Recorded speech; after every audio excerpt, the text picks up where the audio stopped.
we're rolling. Welcome back, everyone. Episode 118 of the Jiu-Jitsu Dummies podcast. We are brought to you by Black Belt Digital Marketing. Anything you need to build your business, on or offline. That's website design, Google Ads, graphic design, print, anything you can think of, we can help.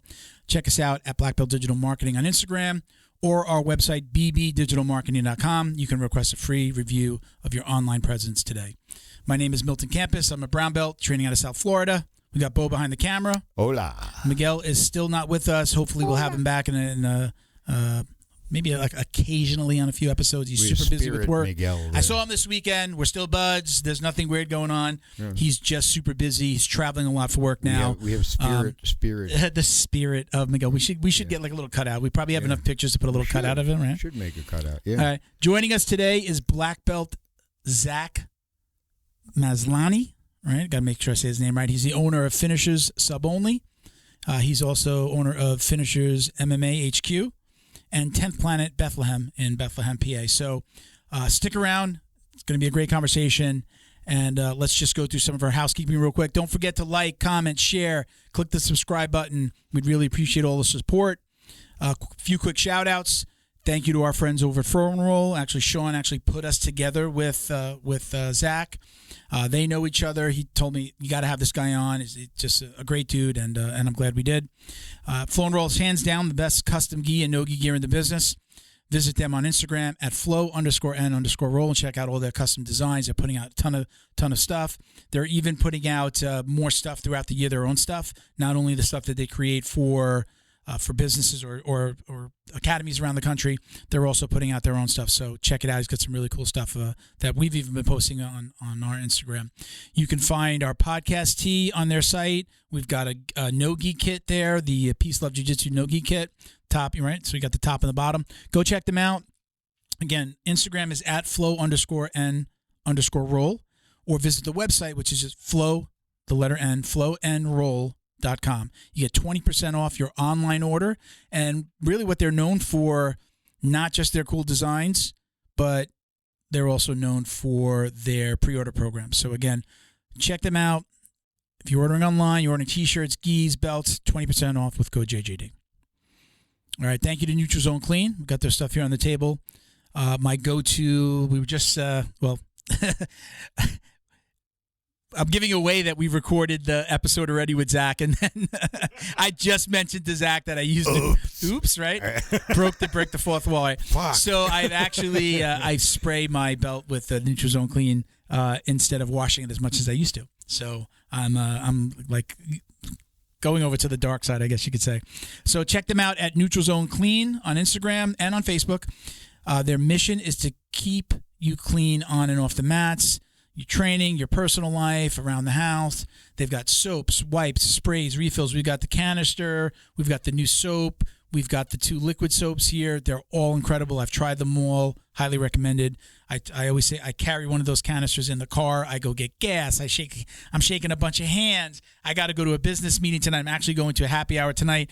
I'm going to be shaking everybody's hands when I get in the car. I always wipe them down. No disrespect to anybody, but we're in post-COVID days, so they might have poopies on their hands. Or that, right? So check them out at neutralzoneclean.com, and you could use code JJD to get 15% off any of their awesome products. Leo Optics. I think this is a different pair of sunglasses I've been putting out. Last time we put out a pair. Very cool. You got to get that, Bo, right? We've got the red stripe from the black belt, right? Yeah. These are like, if you can tell, they're like kind of brown. Very cool. Love them. Like, look like they do that. Like, you see that little stretch? I love that. These are bamboo. These are made out of bamboo. They're really cool. They're made by jiu-jitsu practitioners for jiu-jitsu practitioners, right? So very cool. And bamboo, I love them. Bamboo is very durable, and doesn't swell with water when it gets wet or sweat, and it's flexible. Like how things happen. It always happens to us like this. I've been wearing like a pair of like aviators for the longest time. I got them at like BJ's Wholesale, right? I've been like wearing. I always buy cheap glasses because I'm always breaking them, sitting on them, losing them. Yep. And I had bought Leo Optic a long time when they first came out, and I lost them in New York. They actually fell out of my pocket in an Uber, and I never got them back. And I was thinking about, like, I want to get a different pair. I was like going to go to like the black Ray-Bans, the old school Ray-Bans. And I get a message in my inbox like within just a couple of days. I'm like, I'm going to go buy these new sunglasses. I'm going to go get a new pair. And I like, it's the universe talking to me, you know, like, and then they reach out and we started working together. So super happy to work with Lionel and his team. Man. Go to leooptics.com, get 10% off with code JJD. For all of our sponsors, if you go to the link on our Instagram, at Jiu-Jitsu Dummies, go to the Linktree link, click on that. It'll take you to all of our sponsors' pages. It'll take you to anything that involving the show. It's probably the easiest way to get to these sponsors is just visit us on IG. All right, so thank you to Lionel and his team. We really appreciate it. Love working with you guys. Let's jump into a quick unboxing. So we've got a new box, my favorite box. Oh, the BJJ, the BJJ box. So we're gonna. Well, first of all, hold on. Look at that. Wait, take your. Yeah, no, because it looks just, dude. It looks so much like you. It's so funny. It's hilarious. But it's guard this, right? So and you can't. You can't guard. New favorite tee. Nobody can guard you. Are you kidding? No. Get my ass handed to me all the time. Yeah. I'm actually so happy to see. I use this. This was awesome.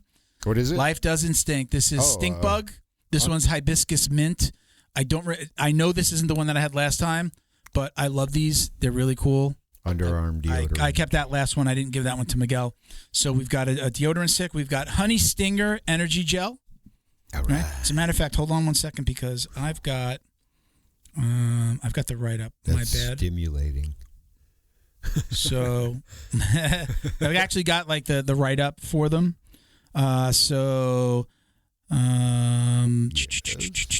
this is Honey Stinger. Like you get the value. So like this is $1.56. Like if you just bought it like this, right? Right. So this is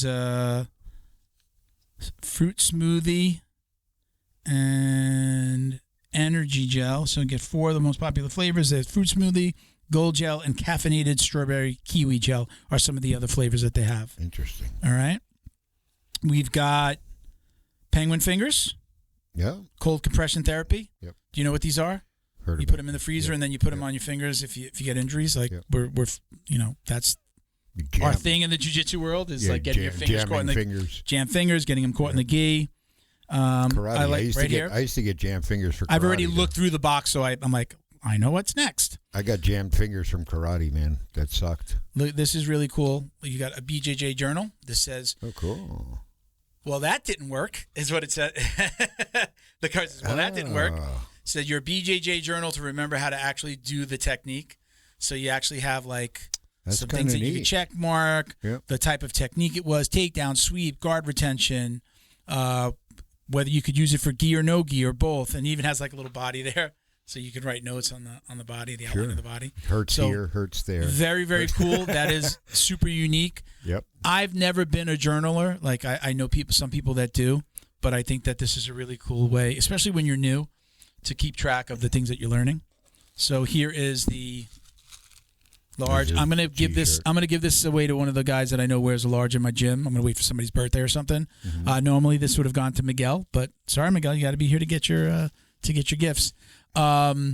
This is the same shirt that I'm wearing. So this, what does it say again? This is, you can't guard this. All right. So we get a t-shirt, right? I don't want to wear that because I get my ass kicked. Somebody will guard me. This one is Sweat. Is it Sweat X on the go odor eliminator? So it's got like a picture of like football gear, shoes, MMA, like not shoes, skates, MMA gloves, even like a gym bag and yoga gear. So cool. It gets the funk out. Very cool. Funk you. Okay. Let me look here real quick. Every once in a while there is a like maybe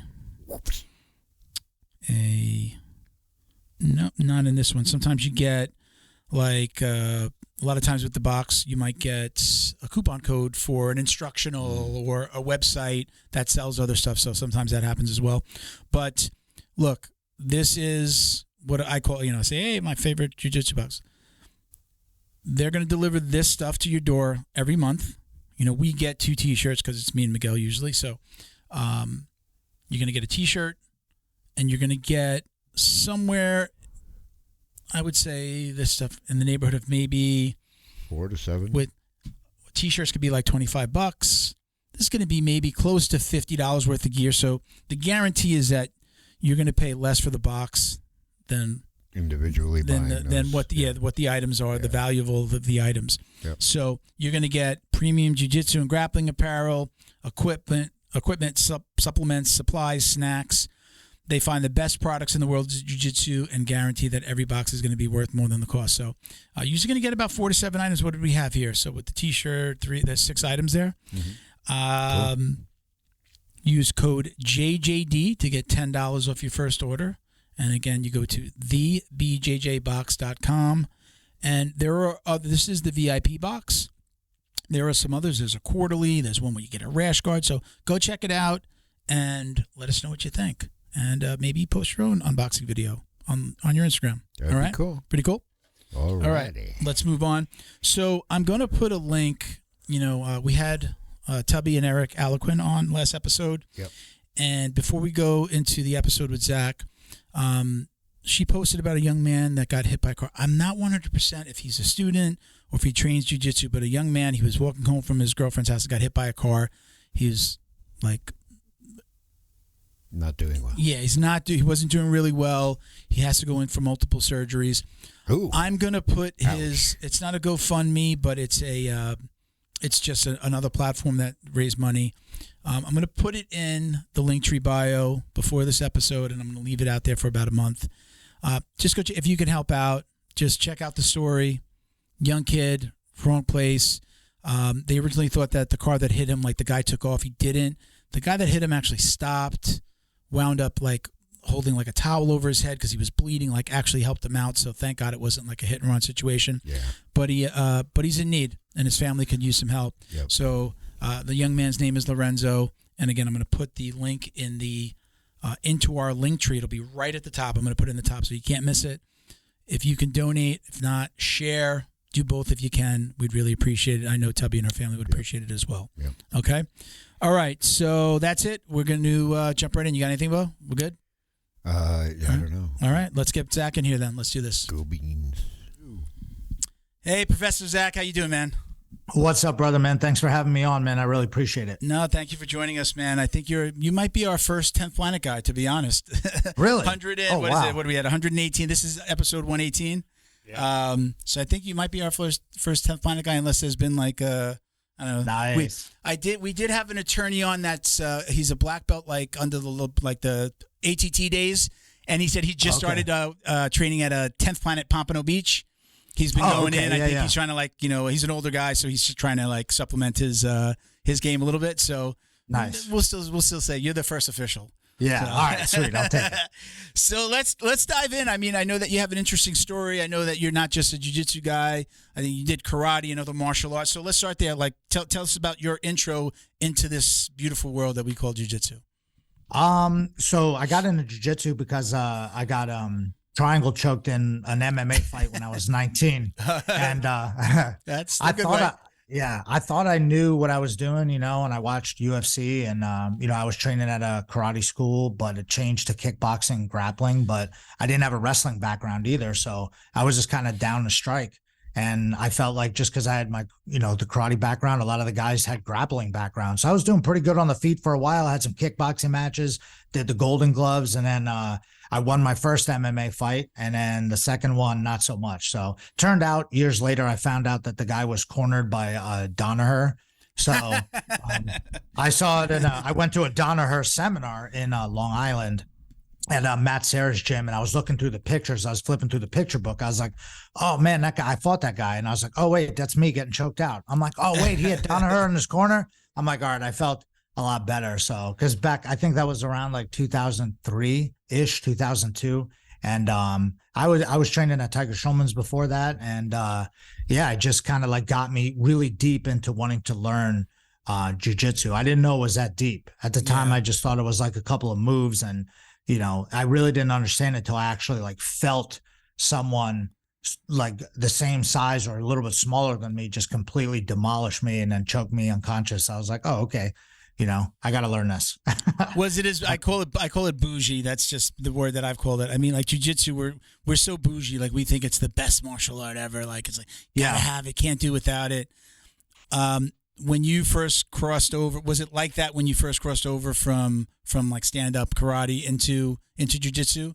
Were they like that? Like, oh, karate, what are you doing with karate? Get over here. Yeah, I think, actually, I think because it was Tiger Schulman's, I think they had like a really good, a lot of people don't know this, but they had a really good reputation in the local fighting. Like fighting just kind of started back then. There wasn't that many events.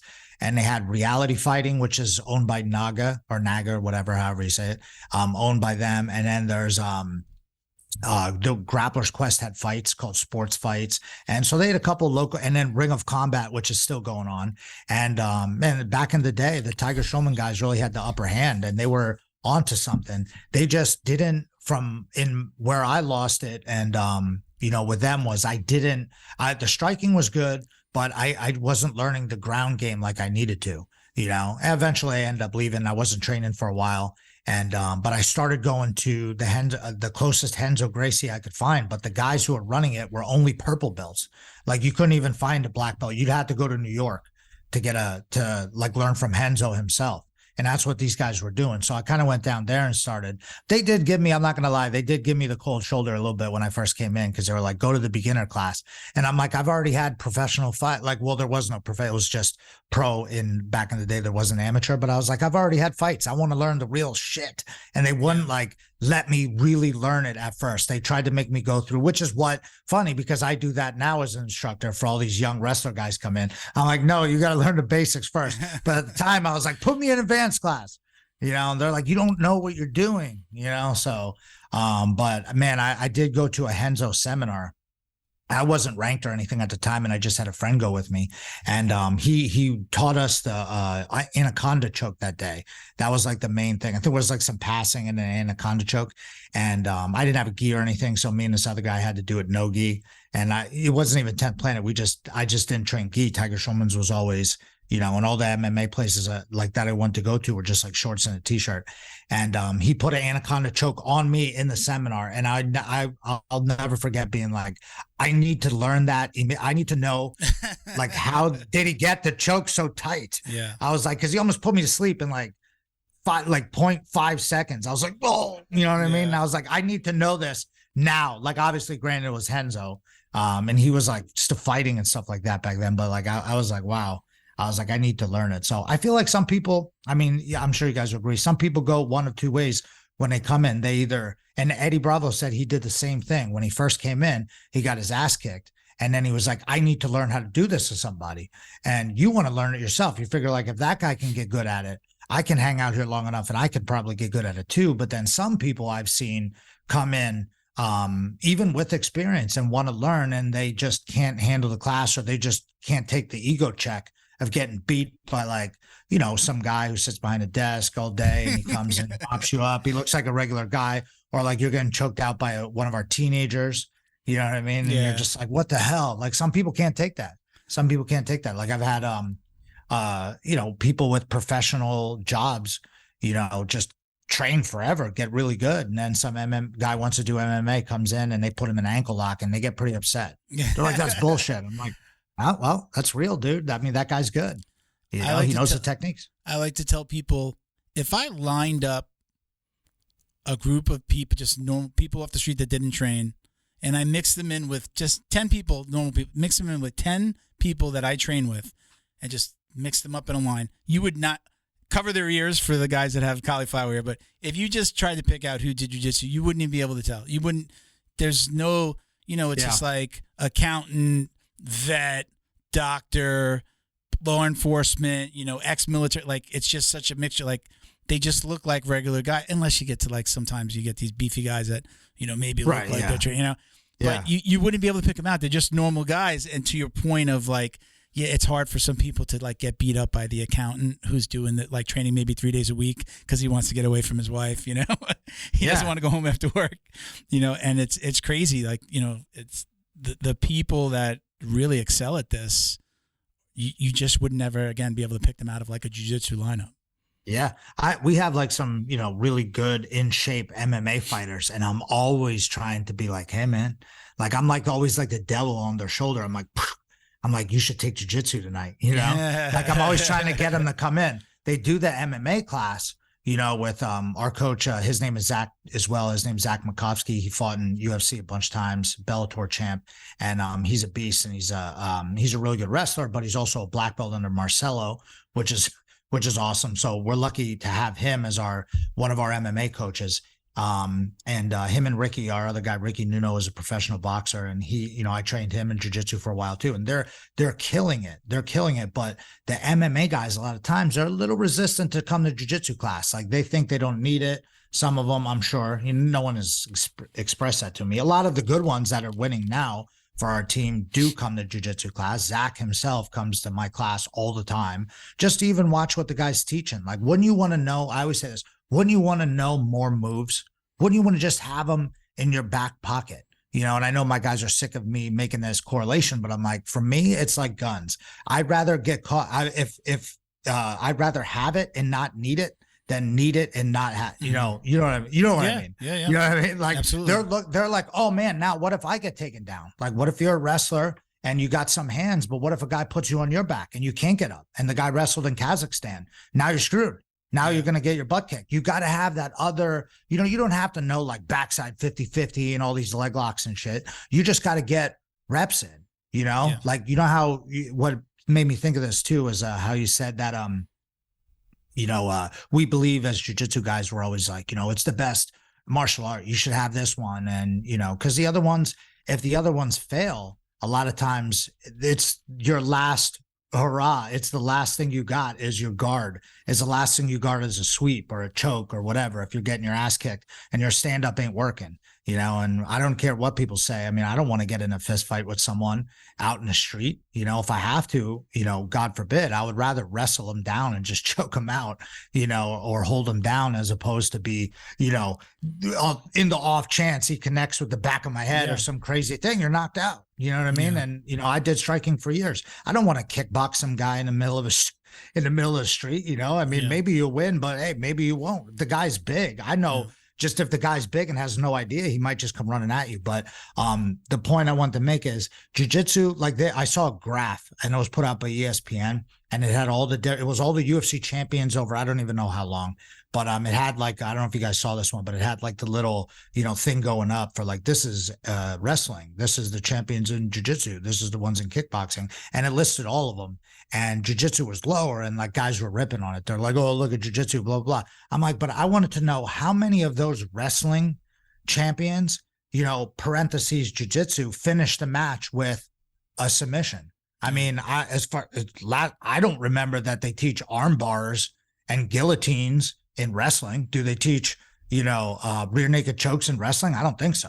So I think wrestling is the number one thing that you need for MMA, but I think parentheses jiu-jitsu is going to be the last thing you got, and it's the final straw to finish a guy off. I mean, didn't all these wrestler guys just choke people out? I mean, they didn't do that in wrestling. Yeah, right? They triangle those both legs and get on top, and little ground and pound, wait till you turn a little bit, and then they take you back and choke you the fuck out. Yeah. Yeah. And, with 10th Planet, are you guys familiar with the EBI rules? Somewhat. I mean, just, from a fan's perspective. Yeah. So like at the end of the round, it's submission only. And then at the end of the round, you start from the back control or you start from the arm bar. Now, it's not always the best. I mean, there's so many different rule sets, and I like them all. I like ADCC rules. I always tell my guys as a coach, like, you guys should be doing ADCC competitions. You should be doing points, because it's very important. You can't just be getting your ass kicked by points the whole time. Like, you got to learn how to wrestle up, not get your guard passed. I think that points tournaments help out a lot. And then submission only is fun because it's like kind of the way you roll at the gym. Like, we're not like really counting points at the gym. You're maybe keeping in mind like, oh, he took my back. I don't go, 4 points, but I've realized I'm losing, you're probably losing it for the guys dominating you in positions, but in submission only, that's kind of how you roll. You're like throwing, we're going for sweeps, pass. We're not taking points. But then when you really keep like a really eye on when someone does score on you. It makes a huge difference. I think people you start training a lot more different. You won't just let a guy pass your guard. I know some of my guys love buggy chokes. So they'll be like, well, what if he does? Let's go for a buggy choke. I'm like, yeah, but don't let him pass your guard in the beginning anyways, and then it's same. I feel like it turns it up a notch and makes people go a little bit of a different speed because you're keeping an eye on it. Like where you can't just lay and let the guy get you and mount and then shove him off and go for a leg lock. I'm like, that's not what we want to do. Sure, that might work sometimes, but not against the best guys. So let's tell everybody. Well, let me tell like a little bit of a story, just like an observation that I've made when I've gone to like competitions, just like locally. I haven't competed in a really long time, but I go to support my team and so on. So whenever, and then not just my team, like anybody, just like in general, you'll see like a guy getting ready to go on the mat, and there's a guy with the 10th Planet Rash Guard is going to be his opponent, and it's just like faces drop, and it's just like, oh shit. Do you guys know that happens? That people are just like, oh shit, 10th Planet. Oh, here come the leg locks. Here come the heel hooks. We're screwed. Do you guys know that's what people think? And then we'll get into a little bit about tell us what makes 10th Planet so different. I just think sometimes, especially I felt like we have a pretty decent competition team, so I feel like guys do that when they see like our squad or like they see a 10th Planet, they might be like, oh, and I think it's just mostly fear of the unknown because they're just not sure what the other person, like maybe they got some different techniques and stuff. And there is like the specific moves like the lockdown. In sub only, we do a lot of heel hooks. So like there's leg lock. Every class I teach, every advanced class I teach, I do some kind of leg lock, either escape or counter or like positioning, just to keep people aware of it because it's the game we're in. We're in the sub only game. So people are going to be going for leg locks, and fundamentals like beginner class, there's really not many leg locks at all. The people have to learn all the other positions and stuff first before you just start ripping leg locks because you're going to be a very incomplete grappler if you don't start with it. But I just think it's, there's, like I said, the lockdown, there's rubber guard, there's just some moves that maybe people don't practice in, traditional schools, I guess. And, I think if anybody you go against that's coming at you with something different that you're not sure of, it's going to throw the other people off. So they might be like, oh shit, now I don't know what to do. This guy's not going to, he might throw something a little bit different at me. I think that's probably, that's the main thing. I mean, there are a lot of 10 planets that, don't really practice the warm-ups like, that a lot of the other 10 planets do. So maybe they don't know some of the more traditional stuff. Maybe they just do more leg locks, or maybe they're just, and I've seen some of the schools that are like, whatever their instructor is good at, like that school kind of emulates them. So if they have like a good top pressure guy, like he might not do much rubber guard. So a lot of the guys are better at passing, so it is different though. Talk about the warm-ups, because I've heard you and other people talk about it before. Thank you to Feito IT and AV, specializing in commercial and residential automation, security cameras, CCTV, POS, and more. Check them out at feitoitav.com or call 305-428-2515 and let them know the dummy sent you. Jiu-Jitsu's favorite monthly subscription box has now joined the Jiu-Jitsu Dummies podcast. The BJJ box is delivered to your door filled with premium jiu-jitsu and grappling apparel, equipment, supplements, supplies, snacks, and more. The crew at the BJJ box find the best in the world of jiu-jitsu and guarantee every box to be worth more than the cost.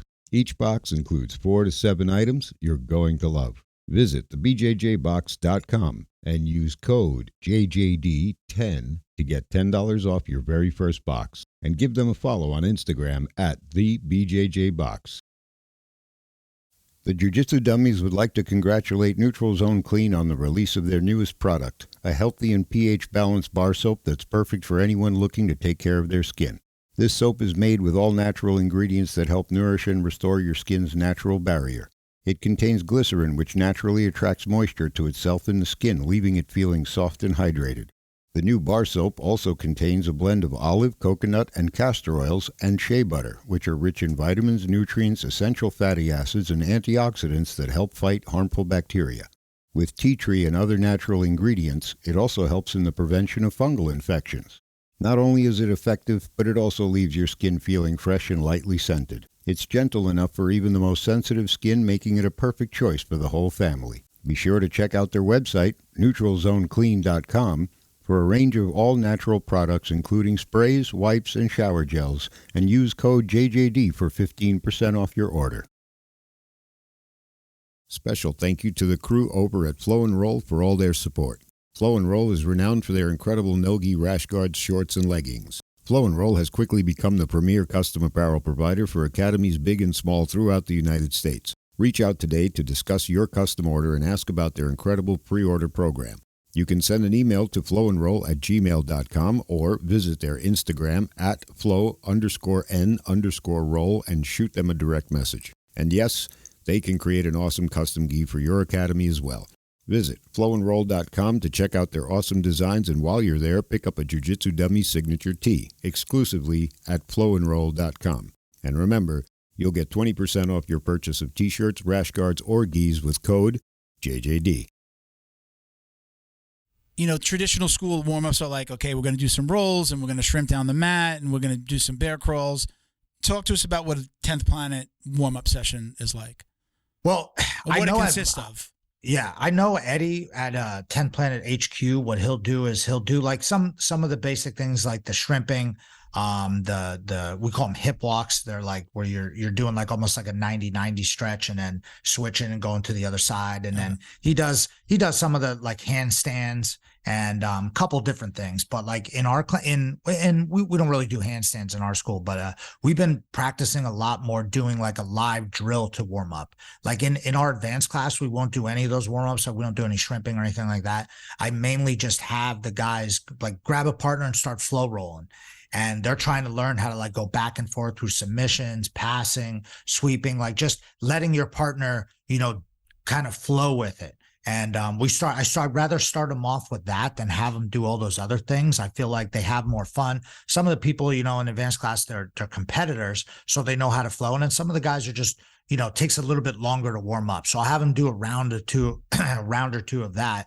And then, you know, like, so we have Eddie has come up with, and a bunch of the guys, everybody, a lot of different 10 planets have had their, you know, things that they came up with or things that they thought were important added to our warm-ups. But we have A through H, and then every letter has a different, it has like four, you know, like A has 1, 2, 3, 4, and there are 4 different like warm-ups that pretty much the whole thing is, it encompasses like almost every move you could think. Like in H, there's a berimbolo, there's butterfly guard, there's top half passing, there's arm bars, leg locks, escapes, triangles, you know, anything you could think of, passes, standing passes, passes from the knees, how to get out of side control. So there's like, I don't even know if you counted up how many moves. There's probably like 1,000 moves in there. Wow. So if you know all of those moves, you get pretty, you know, it's kind of like you've made, like what's that one saying? It's a jack of all trades, but master of none. Mm-hmm. So like you know a whole bunch of stuff, but you're not really totally good 100% at anything yet. So like, you know, whereas like you could take a different approach where you just take what are the 1 or 2 things that you think you can give someone right away to get them good. And we'll do that too. So we kind of mix up like those warm-ups to make sure that in fundamentals, it kind of everybody gets to see everything. Like you might come in one week and, you know, when you hit one of the letters, you might try a berimbolo at the end of class, you know, even in the fundamentals, kind of like open it up to, you know, let people try things and feel like, oh, there's more to learn and stuff. But it also gives it like a curriculum. I've even been telling our striking guys, let's come up with a curriculum, because I feel like it keeps people honest. If you see the thing again, where it's not like the instructor teaches it one time and then it's gone, you know, you've never seen it again. You're like, oh, whatever happened to that one move we did it one time and now we've never done it before. So, and I'll do that in advanced class too, kind of go back to the warm-ups, like look at the wall, like, hey, today's H day, it's butterfly sweeps. Like, let's go over 1 or 2 butterfly sweeps. Here's a situation in jiu-jitsu that's happening today. Here's a live drill, and then we roll. Right. So do you have, I'm always curious, because again, I mean, I'm even somebody that's come up in more of the traditional schools.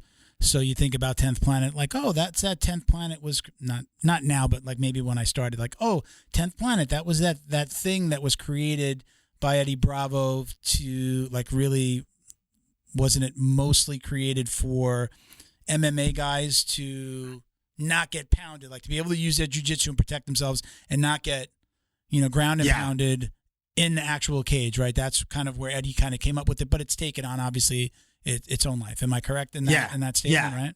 Exactly. Yeah. Now it's like formed into like, because there's not that many guys fighting MMA, to be honest with you. Yeah. And if you want to be a jiu-jitsu specialist in MMA, is really hard to do. Like you got to be, there's high level guys that are having a hard time. Like even Rodolfo Vieira, ADCC champion, he's fighting in UFC and he's not fighting top 10 guys and they're giving him a hard time. Yeah. He's still tapping people out and shit, but there's been a couple of guys where he's went against blue and purple belts that were just tough and he couldn't tap him and he's ADCC champion, so to be a jiu-jitsu specialist and just jiu-jitsu and have no wrestling or striking is very difficult. So like, I think the 10th Planet moves that Eddie, kind of came up with or like kind of put forth thinking that would be good for MMA are great. You just have to be able to put a lot of time into it. Like for someone to really get good at rubber guard, you've got to really put time into it. The guys that made it work pretty good were, Tony Ferguson, Ben Saunders, but that wasn't their only thing. They were just adding that and it's exactly what I try to tell our MMA guys. Like, why wouldn't you have, like, sometimes you could just ask them a question and just see what they say. Like, all right, if you get knocked down, how would you get back up? And then if you don't have an answer for me, like, that's a problem. I'd be like, all right, well, you don't have to tell me the word. Show me on another guy. Well, I would, and it's like, no, that's not, like, you could just learn dogfight. You could learn how to get up onto your knees with an underhook. You could learn how to take an overhook and sweep the guy and get back up on top. Why wouldn't you just want to have that? Why wouldn't you just want to have that in your back pocket? Like, throw that, oh man, you got taken down. Here's a butterfly sweep. And then now you're back up on top passing, I'm like, look, GSP, I use him as an example. He had Danaher in his corner. He had Faraz Sahabi. Like he used high level jiu-jitsu guys.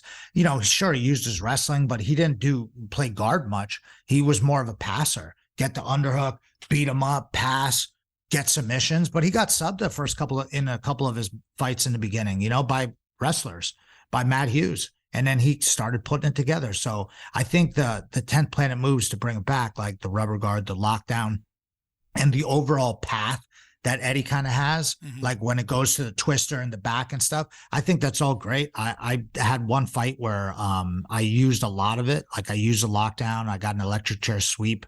I did play rubber guard. It worked as effective, but I ended up losing a decision because I was playing off my back most of the time. So if the guy's on top, even if I'm striking him with elbows and stuff, the judges are going to give it to the other guy. Now he definitely won the fight. Like I'm not saying I should have won, but I did put up a good fight and I was able to keep myself fairly safe with using the jiu-jitsu that I've been practicing for a while. So it was pretty cool, but you got to be able to put a lot of time into it. And I don't know if some guys are just willing to do that. So we're my school, we're not a 10th Planet school, but my coach is lockdown heavy.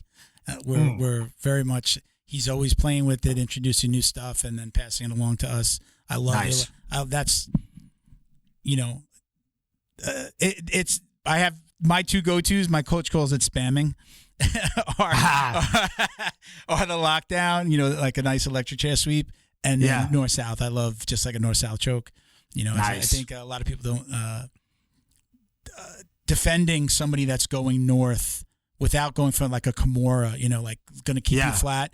It like, when was the last time somebody like, you can remember somebody teaching you how to like, other than trying to regain your guard, obviously, but like, there's not much sort of like, what do I do when somebody's just like landing on my neck? Just coming down, exactly. Like, and I realized that early on, and it's the only BJJ Fanatics I've ever purchased was Marcelo Garcia teaching the North-South. It's the one. Nice. Everything else I learned. I'm sorry, guys. I don't buy a ton of instructionals, but for those of you that have instructionals out there, but I consume a ton of YouTube stuff, and then I kept on just watching him like in different schools and in different videos, and I was like, I have to buy this. That's my go-to. But yeah, my coach, as soon as he sees me going into a north-south, he's like, oh, there he goes, Milton spamming. But I'm like, but you told me, right? What's the practice it 10,000 times to be. So I kind of throw that back at him. I'm probably one of the only guys. I'm older than him, my coach, so I can talk back to him a little bit and get away with it. Nice. But it's my favorite. And he's a lockdown guy. He's done some fight to wins. He's won. I think maybe he's like 4-0 in his fight to wins down here in Florida. Nice. And it's lockdown to an electric chair sweep, or he's got some little tricks. He's friends with Brendan McCatherine, so he'll bounce some stuff off for him and send him some videos. He's got a serious lockdown. I've seen him use that mad times. And that's the thing. Like, it's just like any other, but some people will be like, oh man, it's 10 planet move. I'm like, dude, it's just another move. Yeah. Like maybe, we like that, or like we'll practice that more than some other schools. But man, I mean, I've taught seminars at a lot of schools where guys were already really proficient at that. And I just showed them like, oh, here's what I would do, or here's another look at it. Yeah. I mean, I know a lot of guys, there's a electric chair video. If you're bored, go on YouTube and just search electric chair. And I have a video up there that's gotten pretty many views. And I forget how many, honestly, but I didn't make it. A friend of mine made it, and he put, some of mine and my student Grace and some of the other people's, like he has one electric chair by Gary Tonin up there. And like Gary was big on that. Like for a while he was throwing, they call it something else. So they don't call it the lockdown. They call it the fishtail or something, maybe dragon whip or something. It's some weird name. I'm like, they make fun of. I can't keep up with the names. I just know, put your foot there. The one way you put your foot there is how we learn it. I mean, they're making fun of the 10 planet names for having like stoner control and all this dumb stuff. But, they're also, having things like dragon's tail. So I'm going to have to make fun of Gary Tonin for that one. My coach, though, he does a lot of, he'll make up names because for the kids class. We have a really big and a good and large kids program at our school. Nice. I train in Coral Springs in Florida. If you know Florida, like 40 minutes from Fort Lauderdale. So, okay, nice. So he'll use names for the kids, but then they carry over to the adults class. So you like what does he call that? Oh, so like everybody knows that the kind of the strangle that Gordon Ryan does. He'll mount you right. He'll get both arms over, and then he's got you like this. He's sitting high, and he's just basically smothering you. I don't even know what he calls that, but my coach called it the Whopper. So we call it the Whopper, but nobody knows what the hell the Whopper means. But he used it for the kids, like the Burger King, the Whopper. Don't know, because I think it was just like getting both arms, so like two patties, like a Whopper, right? I think that's where it came from. So he's just got like these crazy names. So we've got these names. So when somebody says a name from another school, I'm like, oh, that's the Whopper. They're like, what are you talking about? What's the Whopper? So like, it's very confusing. I like, you have to show me the move. Just somebody explaining it to me or telling me the name a lot of times, I'm like, you got to show me, because I know we have a different name for it.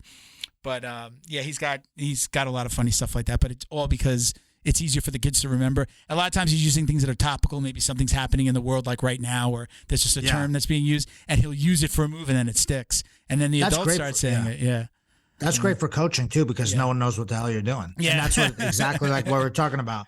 Coming at them with something different. You're saying some weird stuff. And, we were in Texas doing like someone had a match in Texas, and I was because we were playing the rule. It was a who's number one, and we have to think of the rules, and like, if you really want to win, at the end, if you're already winning, if you can't pass their guard, I was like, look, you might have to bail to leg locks at the end just to get some submission attempts. Mm-hmm. So I was like, when I yell yeehaw, that means it's time to go.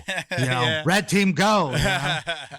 I'm like, all right, come on, here we go, yeehaw, and they're just like, doing it anyways. I'm like, all right, whatever. Yeah. My co-host Miguel, who's been out for a few episodes, he'll like, his school will use more like the John Danaher, the Ashis, and say, kind of the Japanese terms, and those are classics. And I'm just like, we don't say any of that at my school, I'm lost when you're looking at me, and I might catch him in videos and things like that, but for the most part, he'll say something and be like, you don't know this move? I'm like, show me. Oh yeah, that we call it this, and it's usually going to be some odd name, or I just say, no, that's just the one where I put my foot here instead of here. We never did the name things, but Eddie did that for a specific reason, right? I mean, he's really the guy that started the naming. And was it right so that he could yell out those moves nobody else would know? But also, you guys don't only just name like the move, but you name the positions within the moves, right? So that you go from here to here to here to here. and they're all part of the same series, but right, they all have their individual name, correct? Some for sure, 100%. So like one of the things he said was back in the day also too, he would have to call because he had these affiliates. People wanted to, he didn't even know about affiliates, but people wanted to be what exactly what I did, where I was like, hey, look, I'm in Bethlehem, Pennsylvania. I'm going to open up a jiu-jitsu school because there's nobody out here and I feel like I can do it. And I'm going to start teaching 10th Planet Jiu-Jitsu out of there anyways. Like, even if you won't let me say it's 10th Planet, I'm going to teach the moves anyways. So it may as well let me be an affiliate. And he was like, all right. And then once, like guys were getting into it like that, he was like, well, how am I going to say to these guys, like what the move is?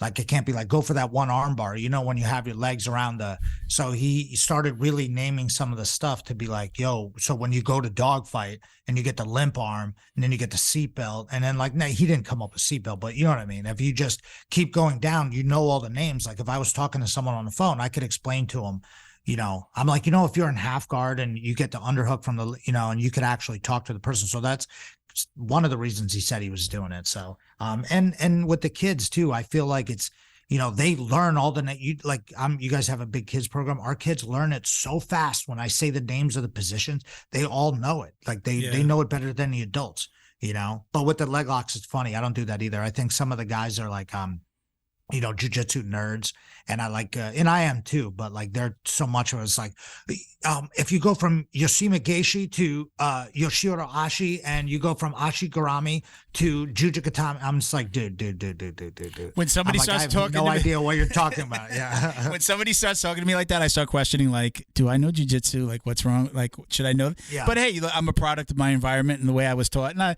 I'll know it. I'll be like, oh, you're talking about a straight ankle lock. I'm like, come on, man. I can't go. I've never been taught that way. If I was taught that way, I would remember it. And again, for me, I know my like he doesn't have a term for everything, but I know my coach's term. When he says some weird name, he pulls a lot of stuff from songs. Like he'll say, I can't even think of one right now, but he'll say like a line from a song, like a cheesy song at that, and we'll all know what he's talking about, but we know. I tell people all the time, I've talked about this a lot on the show. It's like, yeah, I'm a brown belt in my coach's jiu-jitsu. I'm not so proud that I like, if I go to another gym, the things that they're good at or that they focus on usually comes from your coach, right? It's like they'll teach you the things that they like, and they teach you everything, but you wind up becoming really good at the things that your coach really loves to teach, or his moves, right? So I know I'm a brown belt at my school's jiu-jitsu, but I know if I went to another school, I'd probably be behind and have to catch up. I think, do you have a lot of students that maybe come in and train with you and train at other gyms, or that come from other and like, I want to learn this 10 planet thing, feed me, do you have a lot of that happening? And how does that usually play out for them? And does it work? Yeah, I think guys want to, not just 10 planet, but like we've been getting a pretty good reputation at our school. So I think a lot of people see like, oh, they have a solid team already and they have like legit athletes. So they're like, I'm going to start training there. And I think that's how places kind of just, you got to get, I can't even explain it. You just almost have to get lucky a little bit. Yeah. And then if you just keep inspiring people and building a team, eventually other people want to train with your team. I mean, look at, where the B team and Danaher guys, like the best guys in the world, wherever they pop up, people are going to travel to where they are and train. Yeah. So we end up getting the local people, and then we get a lot of people who drive an hour to train with us, that drive, not just, like I said, to learn 10 planet, but just to like get the training in with other guys that are, like in ADCC or killing it on the scene. And since we run a tournament at our dojo too, like there's always people in town, like for the weekend or whatever. So you never know who's going to be in class. There could be guys ready to compete and they're showing up a week early or something like that. And then we have like an MMA squad. So like, I think a lot of people are, really starting to, pick up what we're putting down, which is a good thing. And I love training with other people and getting the cross training. It helps our guys. But yeah, I feel like too, like not just, being a 10th planet, but just the way our schools, the way we've been running it and the way we've been keeping it, getting everybody learning all the new stuff in addition to having good fundamentals as well. Every now and then we got to kick back and be like, all right, we got to go back to like getting good at mount escapes and side control escapes and stuff like that. But we're also getting good at, heel hooks and toy bars and all these different new stuff that you got to make sure. So it's like a fine line, but I think it's helped. I think we've been able to help a lot of people. I mean, just today I was on the phone with one of our striking coaches, Ricky, and he was talking about how we have some like guy who wrestled. He was from the area. I can't even remember his name, but he's a young kid. He wants to transition to MMA. He wrestled for Iowa, which sounds like, I don't know much about wrestling, but it sounds like a good school. Wrestler from like, Iowa. That's. I'm like, that sounds good. Yeah. It's like 10th Planet guy, then wrestler from Iowa. Those you don't want to hear those two things when you're going out on the mat to compete. Yeah, I'm like, oh, yeah, shit. because I feel like we could really make. I really feel like we have some legit fighters that could go to UFC if they stick with it. But I feel like we can make some people, because Lehigh Valley in our area, we have it's like Bethlehem, Pennsylvania, Easton, Allentown. And we're close to New York, and we have a lot of really good high school wrestlers. Like it's a big area, and then colleges too, like East Stroudsburg. There's a bunch, and Lehigh, which is another one. And, if these kids go from here, like Freedom, Liberty, Bethlehem Catholic, like they go to wrestle somewhere else, like Iowa, and then they come back to the area. And I'm like, yo, let us get our hands on this guy. Like, he's got no striking, so he's like a blank page, so they can help him out. He's already got the wrestling, which is perfect. Now I feel like I said, now like jiu-jitsu is that parentheses next to that wrestling.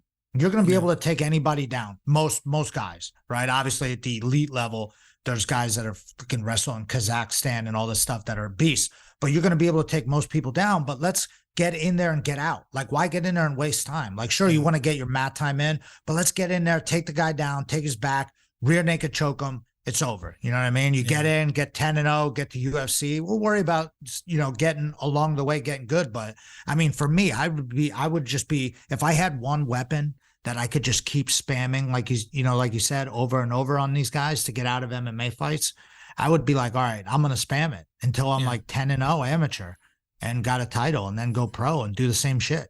Like, we got a couple really good wrestlers. I'm like, just take them down.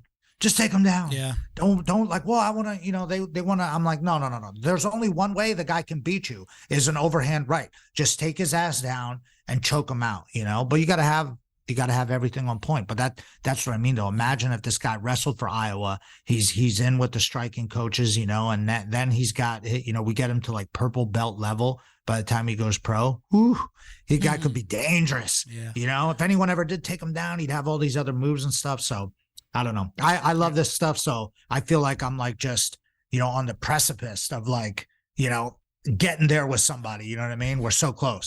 So let's talk about, you mentioned competitions at your gym. Let's talk about finishers. Tell everybody about the gym, right? Because you're 10th Planet Bethlehem, but you're also Finishers MMA HQ, right? Yes. Tell everybody about what that means, and tell everybody about the Finishers sub only. Yeah, so Finishers is a name that actually one of my high school buddies came up with, because back in the day when I was single, I used to go out to the bars a lot in my local area, and there was one bar that used to have the fights, but it was called Starters. It's called Starters Pub, right? Okay. So we would go there, and they would have the fights, and it was just such a weird mix of people. They tried to make it like a sports bar / night club at the same time. So like there would be, and then they had a kids section like of like video games and stuff, almost like a Dave and Buster's, but not. So it was like a weird mix. And then there was like an up above level with a VIP that like a lot of during NFL training camp, the Eagles players would be there. So like McNabb and like all these guys would be, and then they would have like, it was crazy. Like every now and then there'd be like pro wrestlers in there. Like one of my friends saw like Hulk Hogan. It became like a really cool spot. But it just got crazy because people started acting a fool. You can't have nice things, I guess, out here. But it would mix. Like people would start getting drunk at the bar while there's families still eating food, and then there's kids playing, and then it was a crazy mix, and people would get in fights all the time. And I thought it was fun, just being a single guy, just roaming out there in Bethlehem. And I think we got kicked out. Something happened. And we got kicked out, and one of my buddies was like, you know what, screw Starters. We need to stay at your house. We're just going to go to Finishers. And that's what he called my house, because we would just have drinks there pregame or whatever. And then eventually he was like, I don't remember exactly who came up with it. Might have been him as well. He was like, actually, you know what, man, that would be a good name for an MMA school. Because I had always told him I'm going to open up a place, And the reason I ended up getting in with 10th Planet is because I saw the moves. I knew I learned about Eddie, and I kind of saw what he was doing. It was no gi, and I really never trained gi. Even when I went with Henzo's, I just kind of went to the no gi classes. Tiger Schulman's, once they dropped the karate gis, which were short sleeve, and we didn't really grapple in those anyways. It was just a shirt and gi pants. So it's weird. I see Eddie Bravo, and he's just wearing gi pants. I'm like, oh, that's kind of like what I'm wearing. So kind of like, I was like, let me figure this guy out. And I'm pretty I'm getting old now, but I'm pretty flexible. And I'd always have lotus with my legs. I could always like do a straight butterfly stretch, but never, for some reason, I can't touch my toes. I don't know why. It's a weird situation, but I was like, oh, I could do the rubber guard. So once I found out about that, I was like, man, I want to get ranked under this guy if possible. And then when I open up my MMA school, I'll be able to have like an affiliation at least, because I wasn't like affiliated. And I was just telling people I was going in the advanced divisions, but I was just like a white belt. And they would be like, what belt are you? And I would say white. And they'd be like, how long have you been training? I'd be like, 13 years. And they're like, what? Or I'd be like, I give up. Yeah. Or I'd put in white belt, and they would say, you got to go in the beginner division. I'm like, I'm telling you, just let me do the advanced division. I might not win because I didn't have the guys to train with like a jiu-jitsu school, but I was like, I'm telling you, it's unfair if I go in the other divisions. Just let me fight these guys. And that's, in the beginning, because I was like basically on my own. Like I got smoked a bunch of times in leg locks and stuff that I didn't, I thought I knew what I was doing, but I didn't. But then I learned, and I just kept training and put myself in positions where you had to get better and traveling to go learn from places. And when I started teaching jiu-jitsu at another MMA school that went out of business. Then I opened up a jiu-jitsu school, real small, 770 square foot, something like that place. And then, we would have guys boxing. We had one heavy bag, and, we just kept moving up. And then I just had a lot of people in the area that, followed me and the rest of the squad. And we got some students really good. And, now I have a place that's 12,000 square foot. It's crazy. It's huge. Got 2 different mats. So one jiu-jitsu mat, one striking mat. So, and then there's a gym behind it for weightlifting, everything. So it's been a crazy ride, and yeah, it's awesome, man. So now the sub talked about the tournament, the tournament series. Yeah, so we started the tournament just because I felt like when EBI started, Eddie's tournament, there was no really opportunities out here. And like Grappler's Quest, like what's the biggest tournaments in Florida, do you think? I know there's Jits King now. Well, Jits King for the kids. That's for kids. That's for kids. Down here, I'm in South Florida. That's Central and North Florida up there at like Kissimmee, Orlando. Down here, honestly, like New Breed has gotten big, but that's, New Breed, they're newer. The Nagas are around, not really. Like in my town, we have it's really nice. It's called the Coral Springs Gym. So all of the tournaments come there. Okay, nice. I don't know if they've done an IBJJF, but New Breed's big. But honestly, really, like everybody waits for the IBJJFs. Like there's Miami, they do the Spring Open. We do go. My team goes up to Orlando. There's just constant. I feel like. Yeah, I feel like out here there's not as much. There's Naga, and then there's some smaller tournaments, but people just kind of, now super fights are big, so a lot of guys do super fights. Jiu-Jitsu World League was just here in Orlando. Oh, okay, that's a big one. Up there too. I don't know how many they've done here, but I think this is the first time my team went up to Orlando for that one. So. A lot in Orlando, a lot in Miami, and then New Breed is like the ones in between because they'll go to the smallers. Even Arte Suave does something in Fort Lauderdale. Oh yeah, I've seen that one too. So they're a lot. I've got the chick. I'm sorry, I don't want to disrespect her. The woman from White Lion Promotions. Oh yeah, okay. She's going to be on the show in a couple of weeks. She does some stuff down here in South. She's based down here, so stuff like that. But like tournaments, where everybody can sign up. Again, it's IBJJF, Naga, New Breed. Nice. Yeah. So like we always thought like there wasn't much like pro events, like where guys could like go for money. So I was like, man, I bet you if we just told everybody like, hey, find the local best guys, some underground type dudes that don't really do IBJJF or whatever, and said to them, hey, it's going to be $100 to get in, winner take all, 16 guys, and let's run it. And we did one, and the first one was won by Gordon Ryan because he's from Jersey, originally. So I'd seen him grow up, and one time I almost competed in the division that he was in, and I know a couple of the guys that faced him or almost faced him a bunch of times when he was like 16 and he was kicking the shit out of everybody. And so then it kind of like got a little bit of a history, and we would have it maybe like every 2-3 months, have a pro one. And then when I moved to this facility, and that's why I brought this up in a long-winded way, but when we moved to this place, like we had our own spot that we could run the tournament. So sometimes we run an amateur one where anyone can sign up. And then like this Sunday, we have another one that's a pro event. It's on Flow Grappling now, which is cool. It used to be just on YouTube. So that's going great. And it's like my vision of it was first just submission only, like pro events every now and then. But now I wanted to turn it into a league where like every month there's a tournament. So like, and that's what we've been doing. And everyone loves it because, there's a chance to compete all the time. So even if you lose one, you come right back for the next one. A lot of people, use it to just stay like active, like competitors that want to compete. So we'll get high level guys who'll just jump in the random, event, which is cool. And then, like I said, this weekend it's probably like 25 matches, pro matches. And then we created titles too. I'm a big like old school WWE fan. So I always liked having the guy like, Hulk Hogan's a champ, and like there's a history of the belts and all that stuff. So one night we had a big event where it was Night of Champions, we called it, and just everybody came in for the different weight classes, and then whoever won was the champ. And then I bought one belt that was like $500-$600, and it's got like the Finishers logo on and stuff.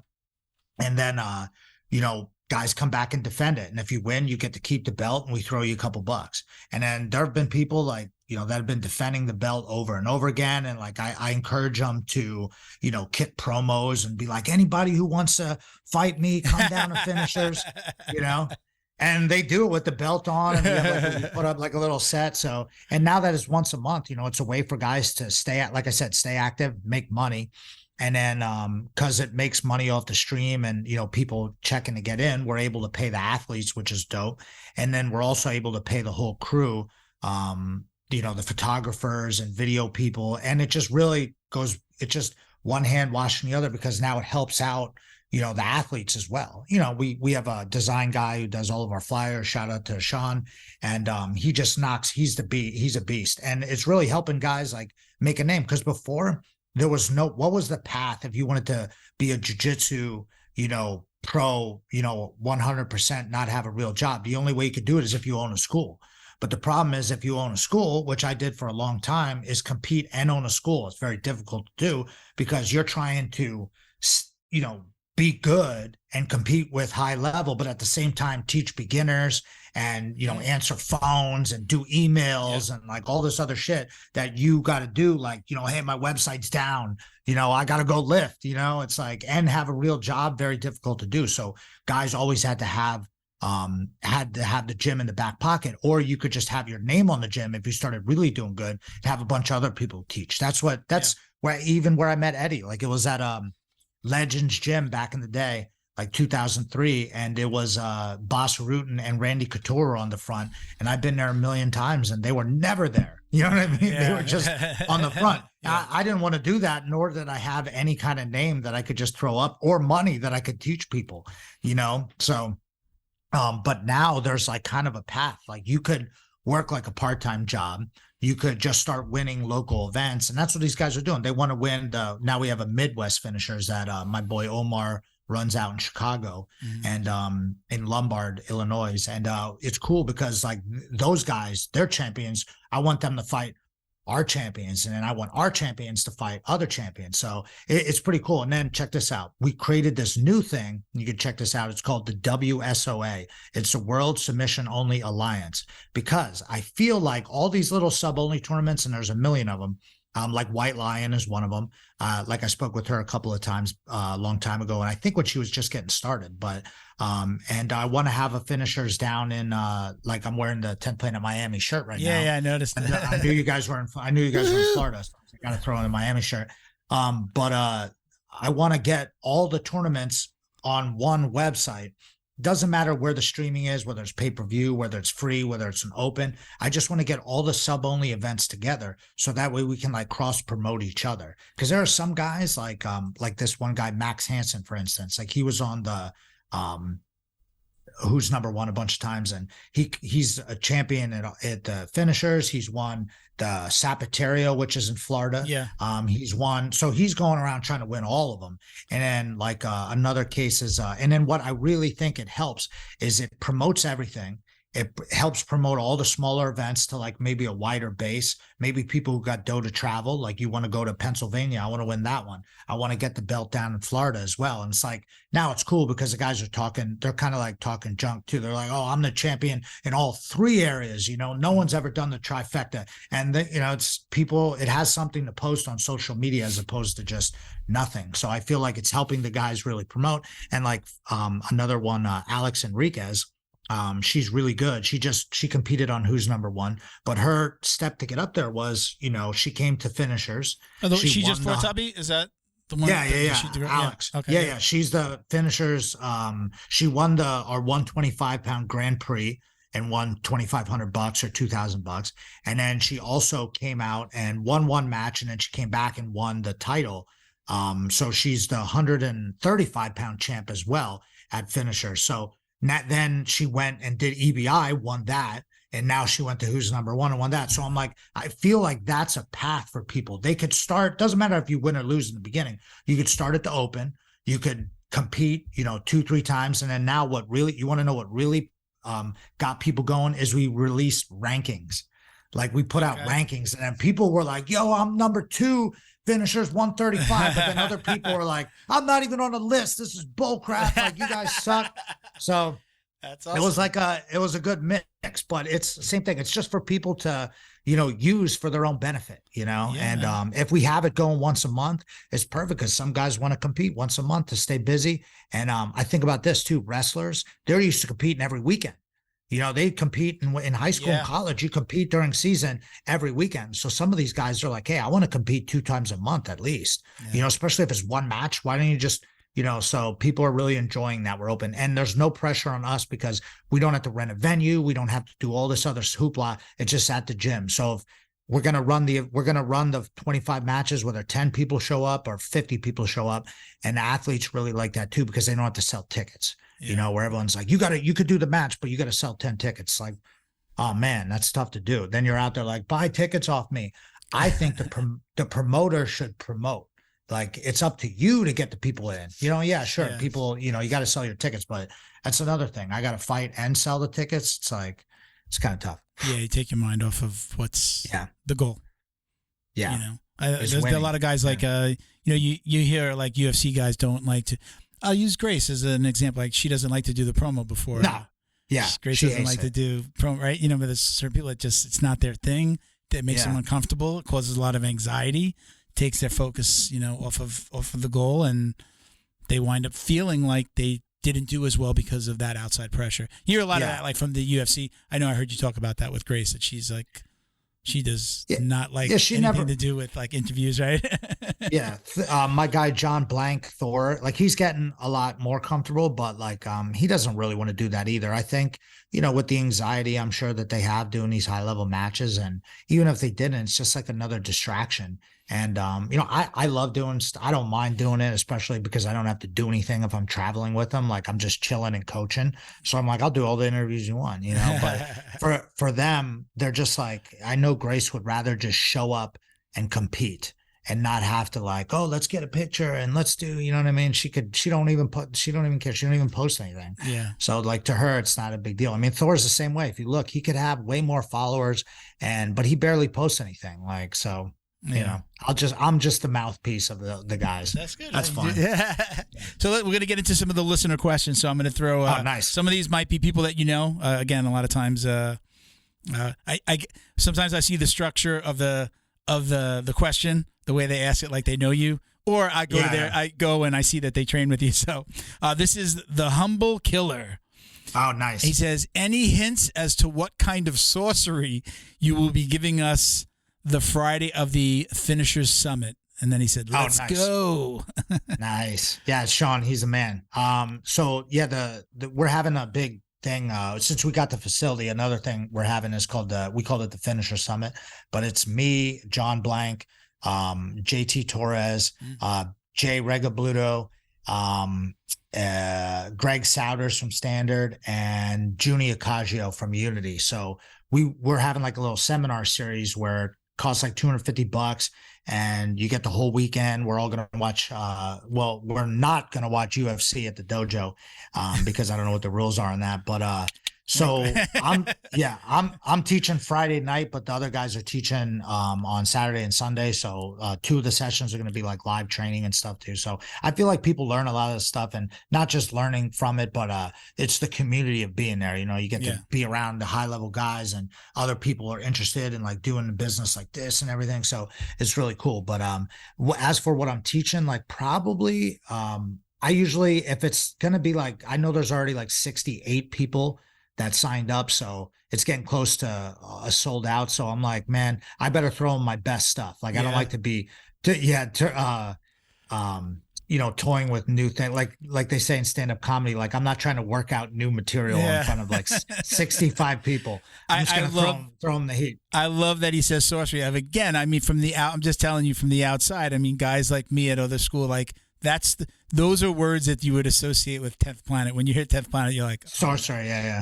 Like, oh, what are they doing now? Like, what are they going to come up with? Because it's always, again, from the outside looking in, it always seems like it's like cutting edge or strange, or I just don't do that thing. Yeah, and I like the memes.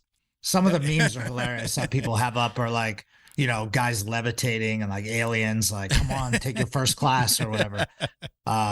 But yeah, I'm probably going to go over some like I feel like my best move is the arm triangle. And I really like that because it's a choke. And I do like leg locks, and I like arm bars and all this stuff too. Nothing better than seeing like a clean, you know, crisp arm bar hit. But I really like chokes because in MMA and jiu-jitsu and in self-defense, the choke is king. You could choke someone out, especially on top of them. And the way that I like to do it from mount, Craig Jones is a very similar one that I saw, which might even, I might even like better now that I've tried his out. Like it's very similar, but it's just a little bit of a different way. The only thing is if you don't stay in mount, there's like this backflip guys can do to get out of your arm triangle, which I've seen happen. A couple of our guys have hit it. Grace does it like this too. I like the S grip. Some people like to use this gable grip. You know, some people like this, but I like to start with the S grip. But there's a couple tweaks that I've been working on where if the guy turns, because there's like a defense people have been doing to me. But I've choked a couple people unconscious with that one, and I've been choked unconscious with that one with the arm triangle like that. And I feel like, man, once you got it right, that squeeze is just. I mean, even if guys take damage on an arm bar or like take damage on a leg lock and you crank it and they don't tap, chokes, it doesn't matter, going to sleep. So probably go over some arm triangle details. And I'm big on leg lock escapes. That's like the two best. I got a couple BJJ Fanatics DVDs, but I just put out a new one. It's called Breaking Free. They came up with the name of the idea, but of the thing again. But because I was like, called Dismantling Leg Locks Volume 2, and they didn't want to do a Volume 2. So the first one is Dismantling Leg Locks, and then I had some other corny ones that they didn't like. I had ChatGPT come up with some names. Yeah. They were stupid. I was like, but it's crazy how good that thing is, because some of them were pretty good. Like where I put up because Breaking Free sounds like that Scientology documentary that they put out. Yeah. I forget what that one's called. Going Clear. Yeah, Going Clear. Yeah. So it sounds like that. But like I just asked ChatGPT. I should have brought it up. I don't know where it's at now, but I should have I asked it like, give me good names for a leg lock escape instructional, and it just spits out names in like seconds. I'm like, wow, this is insane. But I feel like that too is like probably if I was teaching a bunch of people, what can I best serve everybody with?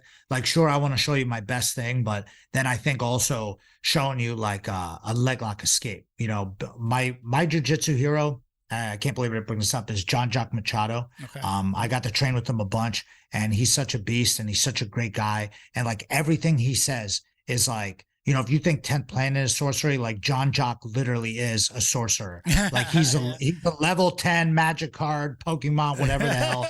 He's the end boss, because when you roll with him, it's like going with a ghost. Like you can't put any pressure on him. He's just not there.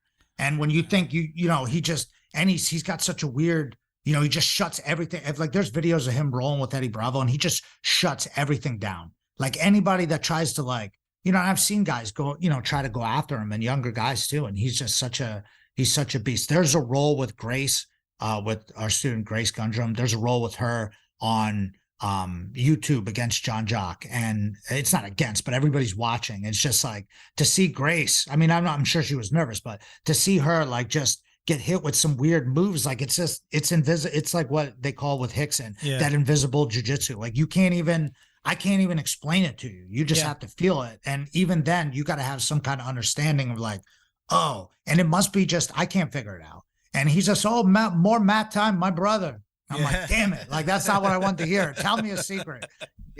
Just keep train for fun. I don't know if my coach got this from somewhere. I've been saying it for so long. I don't even know where he got it from, but just for every level, there's another level.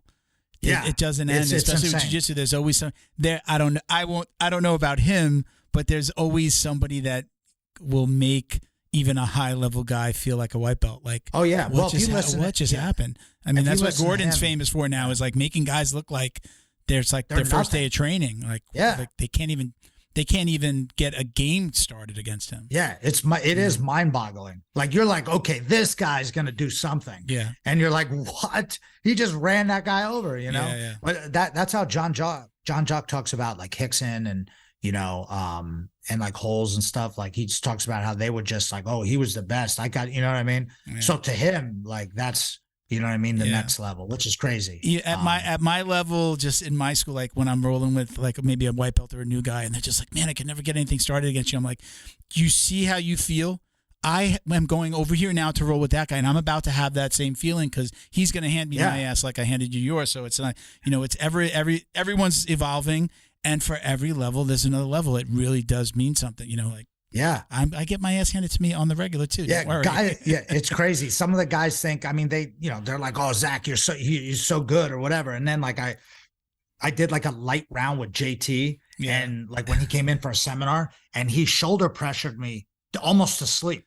And really? I'm like, dude, what? I'm like, I didn't think. I was like, because you look at it like, get out of that, and you're like, no, you won't, dude. Yeah. He'll just kill you, if he wanted to, easily with like it's a joke, which is fun. That's why I love it. All right, we have question number 2 from the Humble Killer. You said his name's Sean? Yeah, Sean, yeah. He says, who would win the intergender championship? Craig Jones versus Gabby Garcia. And would you take on the winner? No and no. Actually, yeah, if it was for the right amount of money, sure, I'll do it for my family. You know what I mean? So who do you got, Craig Jones or Gabby Garcia? I got to go Craig Jones just because of the leg lock situation. I feel like, I don't think, Craig Jones, one of the best leg lockers in the world. I don't think she can defend those legs. I agree. All right, so we have the Nimble Yeti. I don't know if you know who this is.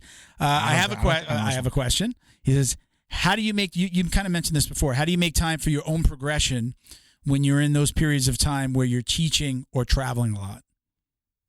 Yeah, it's tough. I do watch a lot of instructionals. Like I do watch a lot because I want to see what, people we're going against are doing. I want to see just what the, just general feel for guys. And like, it's funny because guys will be like, I don't want to name any names, but guys will be like, oh, this guy's so good. Like he's putting out all this cool material. But then I'm like, yeah, he's stealing it off this guy. Yeah. You know what I mean? Because I seen it.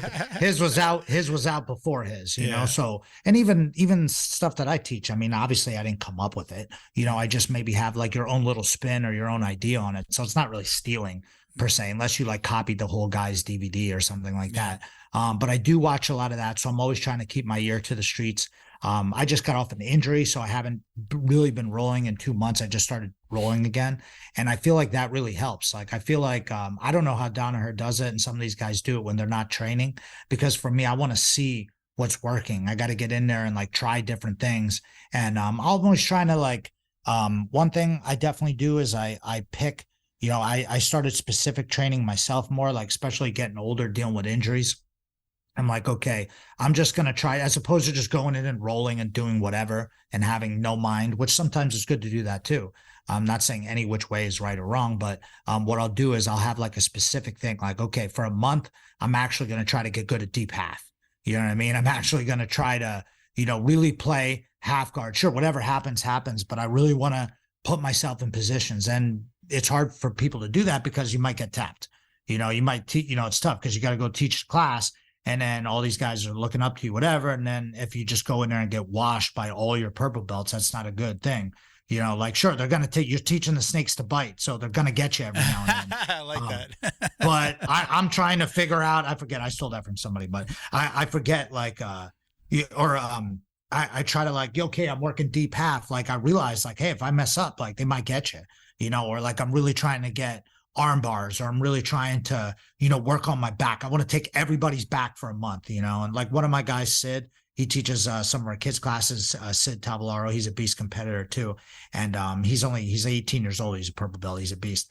And he'll have nights where it'll be advanced class, and he'll come up to me and be like, some nights he'll be like, I'm not throwing any leg locks tonight, or other nights he'll be like, yo, I'm just going to spam Imanari rolls. I'm just going to keep grabbing and putting you in leg locks and just really annoy the shit out of guys and try to tap people 6, 7, 8 times in a round. But sometimes just hey, man, I'm just going to try to relax and not get hurt as well. So I'm kind of that's one way that I've been really trying to progress myself, is force myself into playing positions I wouldn't normally play and do things I wouldn't normally do. So that's good. Letting people put me in submissions and working to get out of it. That's another good way too. If you never put yourself in bad positions, you're not, Yeah, if I'm rolling with somebody, usually a white belt or a blue belt, and I'm just beating them a lot, I'll usually just let them okay, here, start on my back, or let's start inside control, or tell them what's your favorite position, or what are you working on? Is there something you're working on? And just let them kind of, that's awesome. You do that, yeah. Because there's so many guys that just, and I don't know if it's a mental thing or whatever, but they'll just tap the other guy out 1,000 times. I'm like, what are you doing? No. I'm like, help him. Hey. Even what the kids don't understand. So I have to explain to them hey, man, let's help him out. Help your partner out. If you tap him out once and you're like, oh, I could crush this kid. Let me help him a little bit. Let them even tap. And now my kids will let other kid tap them. Not just all the time, but every now and then it'll be like, oh, you got me. Good one. Yeah. Build their confidence up a little bit. Don't just saw them off 50 times in the same arm bar. I let them get close. I don't want to build them up too much. I let them get close. Right, I let them get super close. And then I'll wrestle with them or something. Yeah, exactly. Back to where you came from. Yeah.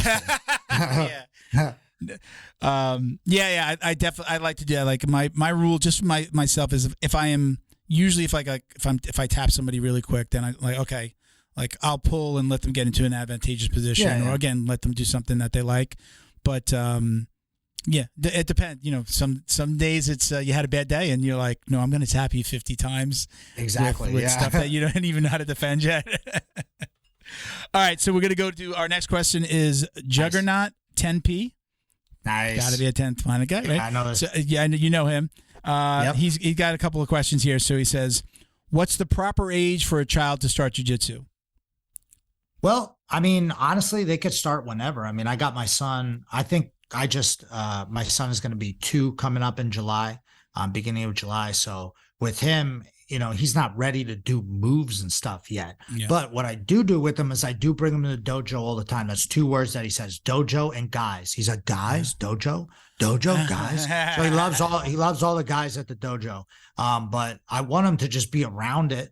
So introduce them to the mat so he's not afraid. Because I see some kids, they come in their first day of jiu-jitsu, they're 8 and they're just scared shitless because, it's something, it's not because of jiu-jitsu, it's just something different, But I would just put the kids in, as sometimes they can handle it at 4 or 5 if they have older brothers or sisters, or they're just a more mature kid. But some kids, they need to wait till they're 6 to 8 years old, somewhere in there, you know? My goal is to start my son though, in gymnastics, as soon as he's I can take him to a good gymnastics place twice a week. And, because it's my son, I don't know if, since I'm the teacher, it might be a little bit different for me. I've seen people have problems with their kid, and they're the teacher, they're the coach, and your son's playing baseball for you. And he's like, shut up, dad. And you're like, no, you can't say that here. I'm the coach, So I don't want to start that. So I might just take him to another local jiu-jitsu school. A friend of mine, I thought about putting him in, because when you're smaller, it's easier to throw the kids in a gi and just have them run around, and you can grab them by the belt, and you know what I mean? So I don't know if a shout out to Inverted Gear. Nelson, he does a lot of our gear for us and stuff. I would take him over there and just let him train once a week just to get him like different than just being super comfortable at our place, you know. And then when he gets older, he'll understand, you know. So I know a lot of guys that do jujitsu. Like if I tell people if they actually train jujitsu and they're talking about like when they should bring their kid in, I tell them, and this is totally a Gracie thing that I heard way back in the day, is like play jujitsu with them, like start to get them. Like when you're playing with them, like get them to pass your guard and like regain the guard, and it's just make it a game. Totally a Gracie thing, not an original thought from me. But I've imparted that on people. Like play with them at home, see if they're even going to take to it. If they're just like they just don't like to do this, you might have to wait till they're a little bit older. I know my school it's just like minimum 4, and then it's got to be kind of the personality of the kid though too. Exactly, they might come in and be like totally scared, clinging to mommy's leg, or like really interested, like, what? Oh wow, kids, I want to play, and they're running right on the mat, and they're like they want to play. So it's like sometimes it's the personality of the kid as well. But definitely play with them a little at home. If you're somebody who trains, you know what you're doing, you know what the basics are. Play around a little bit and see if they even take to it. Because if you that's great. Yeah, we know that, right? If any, you know. Shit to this, I'm gonna be 50, and I hate when somebody tells me what to do. So when you push them towards something, right? What do we tend to do as human beings? We like push back. And we're like, no, I'm not gonna do that because you told me that. Now you're not gonna do it even if it's good for you because you're like, because somebody told me I have to do it. You know. So, all right, next question. Juggernaut gave us a couple of questions here. So, do you see finishers ever getting to the point where it's like a WNO or an EBI, and then he's parentheses in terms of popularity, or are you more focused on the underground? I'm more focused on the underground because I feel like those other tournaments are already in place. So I don't want to, like, you know how like an organization comes around and is like, we're going to compete with UFC. And I'm like, why? Like, you don't have the resources to do it unless you're like one championship. So that's like the 1% of every organization. So for me, it's like, why am I going to battle with them? I would rather work with them. And also too, just from a business perspective, is the risk versus reward. Like, how much money do I want to put into the tournament as to what revenue am I going to get back? Mm-hmm. Like, I see these guys, like some of these tournament promoters go out there, and I just feel like, you know, not to call anybody out, but I just feel like they're lying, you know, when it comes to the pay-per-view numbers, or it comes to the, you know, streaming numbers. Like Flow obviously gets a huge amount of support because a lot of people already have the, you know, streaming service, you know, UFC Fight Pass, same thing. But to buy a pay-per-view of a jiu-jitsu event, I feel like it's very difficult. So like, you know, we're on Flow. Everything's great. We got the venue, like I said, so I don't have to like worry about all the different things. So I feel like it'd just be a lot of unneeded stress to try to take like finisher sub only globally or something like that. It just would be too crazy. And I don't see the, what I'd be getting back. You know, that's a massive endeavor. And you're talking, you have a young kids or kids? Yeah. Just one. He's going to be 2. Yeah. Yeah. Imagine having to pack up and start traveling around the country when you got a little kid. Or are they coming with you? Or are they staying behind? If now I'm away, who's watching my school? Who's training? Right. So exactly. It becomes when you've got a home base like that. I mean, that's it's cool to just have stick it there. With what works. Yeah. And I don't have to worry about the streaming and the internet at other places. It's like all in place. And, you know, look, if someone came to me and said, hey, like, I'd like to pump some money into this and let's see if we can make it like, you know, have a couple bigger events during the year, whatever, then I would say, sure. But every promotion that I've seen try to like get too big over the course of whatever amount of time really fast ends up kind of like, you know, losing everything. Yeah, gotcha. So it's cool. I'm just cool being small and just keep pumping out numbers and having fun with it. So his next question is, what's it like being the godfather of East Coast Jiu-Jitsu? I don't know if I'm the godfather, but maybe like, what was the son's name? Maybe I'm the godfather's son or something. But no, these guys pump me up and stuff. I really appreciate them. Shout out to Ryan. But it is fun. Like, I know I do a lot of stuff behind the scenes that some of the guys, you know, may not even know about, or like being involved with some of the tournaments I've helped out with, or just, I call it, you know, well, not I call it, but it's called like you know, I'm a big hip hop fan. So like, you know, they talk about like, oh, he ghost wrote that song for him, you know? Yeah. And I know Jay-Z did a lot of that. Like, I always like, I like Jay-Z. People would always battle me like, who's better, Jay-Z or Nas? I like Jay-Z, but I mean, I love Nas too, but I always thought Jay-Z was better, and just more of a business-minded guy, because I feel like that's a part of it too, which he got so huge, and you know, he just killed it on all these different business fronts. But I would always say, like, yeah, I'm the leading ghostwriter in the area, because so many people don't know that I either helped them, you know, open up a school, or, you know, just, and not even like I got paid or anything like that. Like, I just, you know, people saw me as someone who's becoming successful from, you know, not having anything. Like, I wasn't just a guy who just came in with a whole bunch of money and opened up a huge place. Like, you know, I'm just like, they saw me start. They knew who I was before. And now they saw everything get to a, you know, a good level, that we're being successful. And they're like, let me ask this guy what's up. So I end up helping a lot of people. So now they call me the Godfather. I'm like, yeah, maybe I ghost wrote it. Maybe I didn't. That's good, man. That's good. It'll come out in my tell-all book. And his last question is, if you weren't running a jiu-jitsu school, what would you be doing? I'll tell you, this is a weird one, but lately I think I would go, and I have a degree in criminal justice, or applied science, I guess, from DeSales University here in it's actually in Allentown, Pennsylvania. But I think I would want to be a lawyer. I know that sounds crazy, but obviously lawyers get paid, and I watch a lot of like criminal, you know, stuff. And when I was going to college, I didn't want to be a cop or anything, but I worked in juvenile probation. So I was working with like a lot of young kids and everything. And I definitely didn't want to be a police officer, just because I saw how hard work it is. And, you know, they take a bad rap and shit. And some of the guys were like guys from my high school that were kind of like dickheads in high school. I don't want to work with them. And but now, like, you know, things have changed, obviously, but I don't know. I don't think I'd want to be like a, you know, driving around a car arresting people, but I loved working with kids. So that's why I kind of got into it. But in college, they make you, like, if you want to be like forensic science, you have to take chemistry. I don't know anything about science like that, like, is not my repertoire. And like math, when they start introducing numbers and parentheses, it's like, what? I'm like, forget this. So instead of taking those classes, they said that you can take classes that were more towards like the courts. So like, you know, a lot of different, you know, just theories on like the Constitution, all this different stuff. So I took a lot of those classes and ended up getting more classes towards what I would need to, you know, go to school to be a lawyer. So I was like, man, should I do that? Get like a master's degree and everything. But I decided to drop out and do jiu-jitsu. I did get my degree, but I did get my degree, but I think like if I wasn't doing this, I think that would be something I could do, because lawyers get paid too, you know. And I would just shave my beard and wear long sleeves and clean myself up and be a high priced lawyer for athletes, and who knows, you know. My what I mean? mother Something had like it in that. my head. She's like, I was always a talker, so she'd be like, you love to talk so much, you should be a lawyer.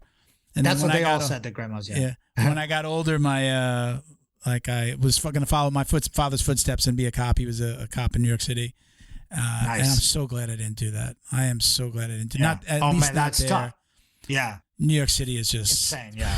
You know, I grew up on Long Island, so it was like that was the thing. You either you were a cop or you became a fireman, and you lived on the island. You drove into the city. You came home, but we were fish out of the water when we went to the city. You know, Long Island kids, like, not even the same culture. It was just culture shock.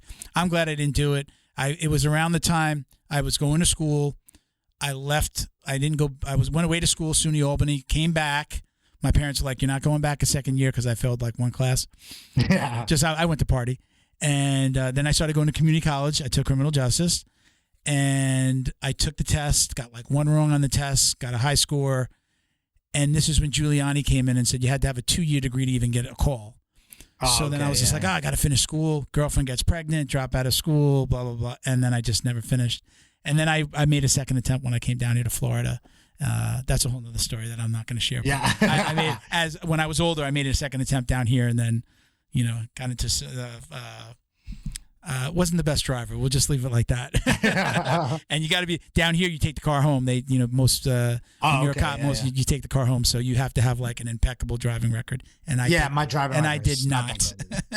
Mine's not that great either. I got a ticket going to my buddy's house the week before I was interviewing for the Fort Lauderdale PD. And I was like, it was like, I mean, you just really close the book on it. And no matter what happens to the ticket, you pretty much like close the book on it at that point, like a week before too. So it's like, and then other stuff happened that too. But Yeah, I mean, I've had ones where I went and taught a seminar, made $800, and on the way home, I got like a $250 ticket. And I'm just like, damn, dude, I really need this money right now. I don't know why you're doing me like this. Yeah. All right, last listener question, because we still have a couple more questions. What was Zach's favorite experience in traveling to coach or compete himself at a competition? What was your favorite experience? Ooh, that's a good one. This is Renee_Souza. Nice. Yeah, big Renee he just tapped out Andre Petrowski in Fury, which is dope by ankle lock. I was down there coaching him, so that was cool. Coming at me with a good question. Man, I don't know. There's been so many good ones. I think in the beginning when I first started traveling, I got to shout out Grace Gundrum. I mean, she really did a lot for my career as a coach, just getting so good and being able to compete on a high level. So there's been a lot of great memories with her and just traveling around the country. I think probably my best memory would be going with her to Japan when Quintet happened, just because I've only ever been to Canada and I never really was out of the country besides that. So it was like a anxiety filled trip because the flight was crazy and I had to sit in a seat for all that long, and just getting there and being involved in the culture and stuff and being able to train there and everything was really cool. So I think that's got to be right up there. Maybe that's not my number one, but it's definitely right now what I could think of on the top of my head. It's definitely one of the big ones because, having jiu-jitsu pay for that, and take us to another, like Japan of all places. Like even telling my dad, like he was super pumped. He was like, what? Like, why are you going there? I was like, I'm telling you, my student's competing in Japan. Were your parents supportive of your jiu-jitsu during when you like, I'm going to do this for a living? Were they supportive? Yeah, they always were. Yeah. My mom, she wasn't like, she didn't know, like, she was like, all right, if that's what you want to do, and then my dad, he followed me. He got me into karate and everything back in the day. So he followed a lot of my career in the beginning when I was fighting like regularly and stuff. And he really helped me, and they were always supportive. They would just look at me sometimes though, like when I first started, and be like, you are making money, right? Like you're okay, right? And I'd be like, yeah, I'm all right. Because I did live in the gym and stuff for a while when I first opened it, but they would be like, all right, well, as long as you're okay, like, just do what you want. I don't have aspirations to own a gym, but when I did get into jiu-jitsu, I was 40. It was a week, 2 weeks before my 41st birthday is when I started jiu-jitsu. I had done a little stand-up, always had like a bag hanging in the house or in the living room. I had an Everlast stand in my living room. Like I always I was always a fan. Yeah. My dad was a boxing fan. I was a fan. I did a little bit of wrestling in junior high. So it's like I always had the itch.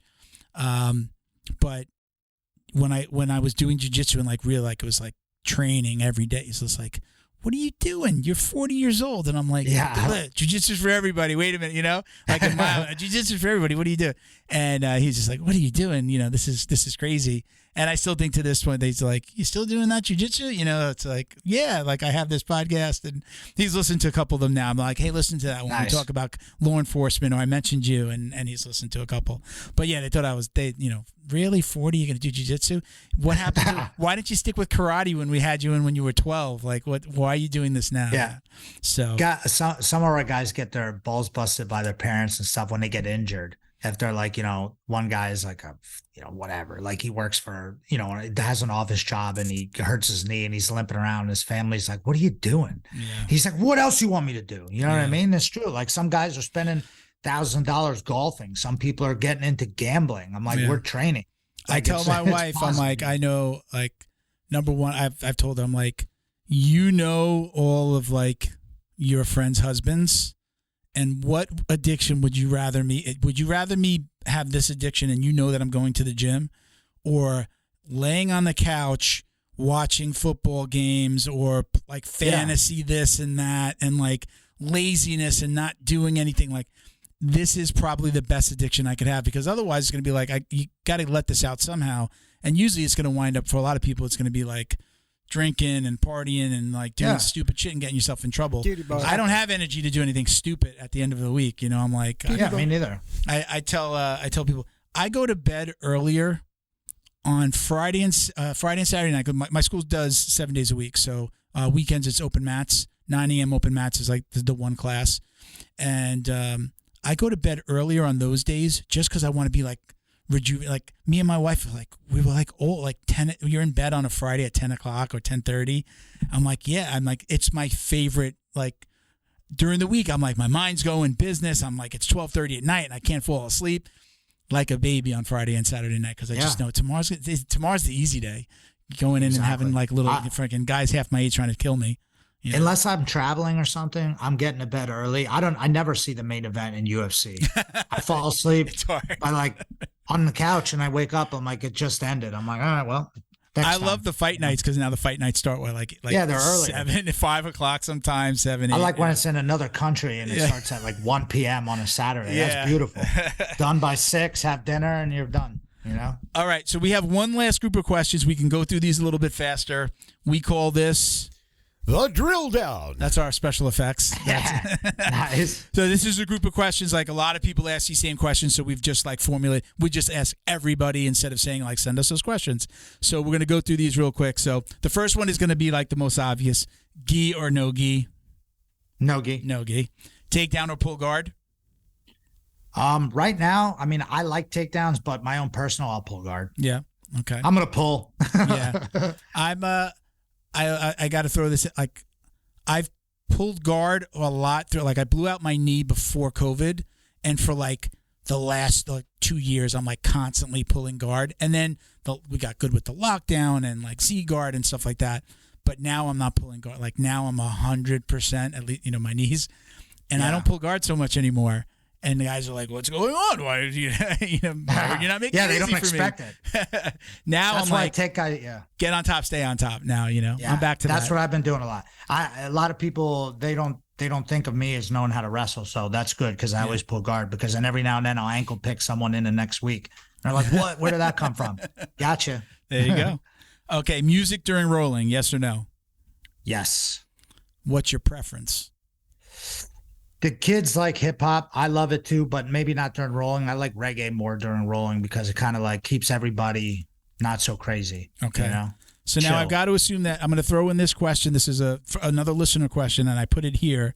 The handle is MMA Jewish Better. Nice. You know who that is? Yeah. You know who, okay. So he says, ask him about what's his favorite hip hop album. Man, favorite hip hop album. I mean, there's some good ones. I have to say, just because of the era I grew up in, I would have to say a tie between Biggie,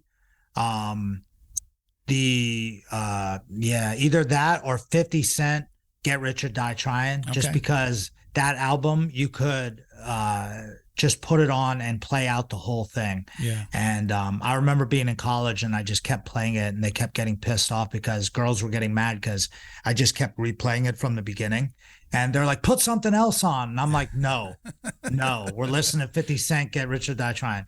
And I know a lot of people don't like 50, and he's not even the best lyricist per se. It's just that album with Dr. Dre and Eminem is just put together so good, where just every song is like a hitter, like either that or like the first real Biggie album that came out, because I was a young kid during that was really good too. I mean, that had like a little bit of everything. It was super raunchy and still had like, girl songs on there as well. So, and if everybody doesn't, everybody knows those ones. They have Method Man on it and stuff. So I got to say a tie between those two. So what would your walkout song be then? Nowadays, man, I don't even know. Right now, I came out to Tribal Seeds, which is like a a reggae song. Okay. So sometimes I come out to that, but maybe I would throw on Pop Smoke and Kanye West, See the Vision. That one goes hard. Okay. It's a little bit different. Like I just got to be something to like really pump me up. I think my first fight I made, it came out to DMX. So there you go. Okay. All right. So are you studying a lot of tape? Do you watch a lot of MMA and jiu-jitsu when you're not on the mats? Oh, yeah, for sure. So I actually started working for Flow Grappling. I have a part-time gig with them as like a freelance guy. Yeah, I do like clipping of some of the live events that they do. I was doing that for a while, and now I did same thing for Who's Number One. I clip out a lot of the things. So sometimes the guys are competing, and like the clips that they're putting on Instagram, I'm like cutting the clips and putting it in a folder, and these other guys are like going through them. So I'll do that. Cool. Yeah, and then I like update like results and stuff on their event hub. So like some of the local events, and that's kind of why I started at WSOA, because I'm already dealing with a lot of these local smaller events where I can like, hey, give me that are on Flow, especially. I'm like, hey, send me the results. I'll update them on their site. So that way people can actually go. A lot of times the results are just lost in the wind. Here you can go on and see, who won and what have you. So a lot of times I'm seeing all these people, and I might, if I have to clip the event, I'm seeing every match. And then like what I'll do is I'll get the beginning and the end, but then in the middle, they're like,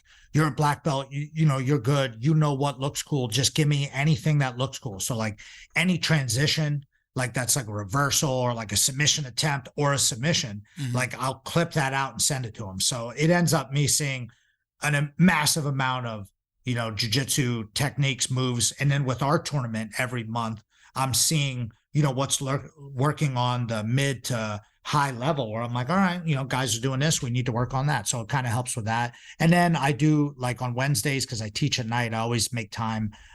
Today I did the podcast with you guys, but I always kind of make time to watch and like kind of formulate what I'm going to teach for the week. Like sometimes I'll do it on a Monday, but so I end up seeing a lot of stuff. But I will say this, sometimes I'll just take like, for you said the weekend, I'll take the entire weekend off, unless there's an event, obviously. I'll take the entire weekend off, and I just, instead of listening to or like watching jiu-jitsu videos, I'll just listen to like murder mysteries, some corny shit like that, or I'll listen to like other business stuff. And then sometimes I just won't have anything. It'll just be music for the weekend. So that way I don't feel like I'm in school.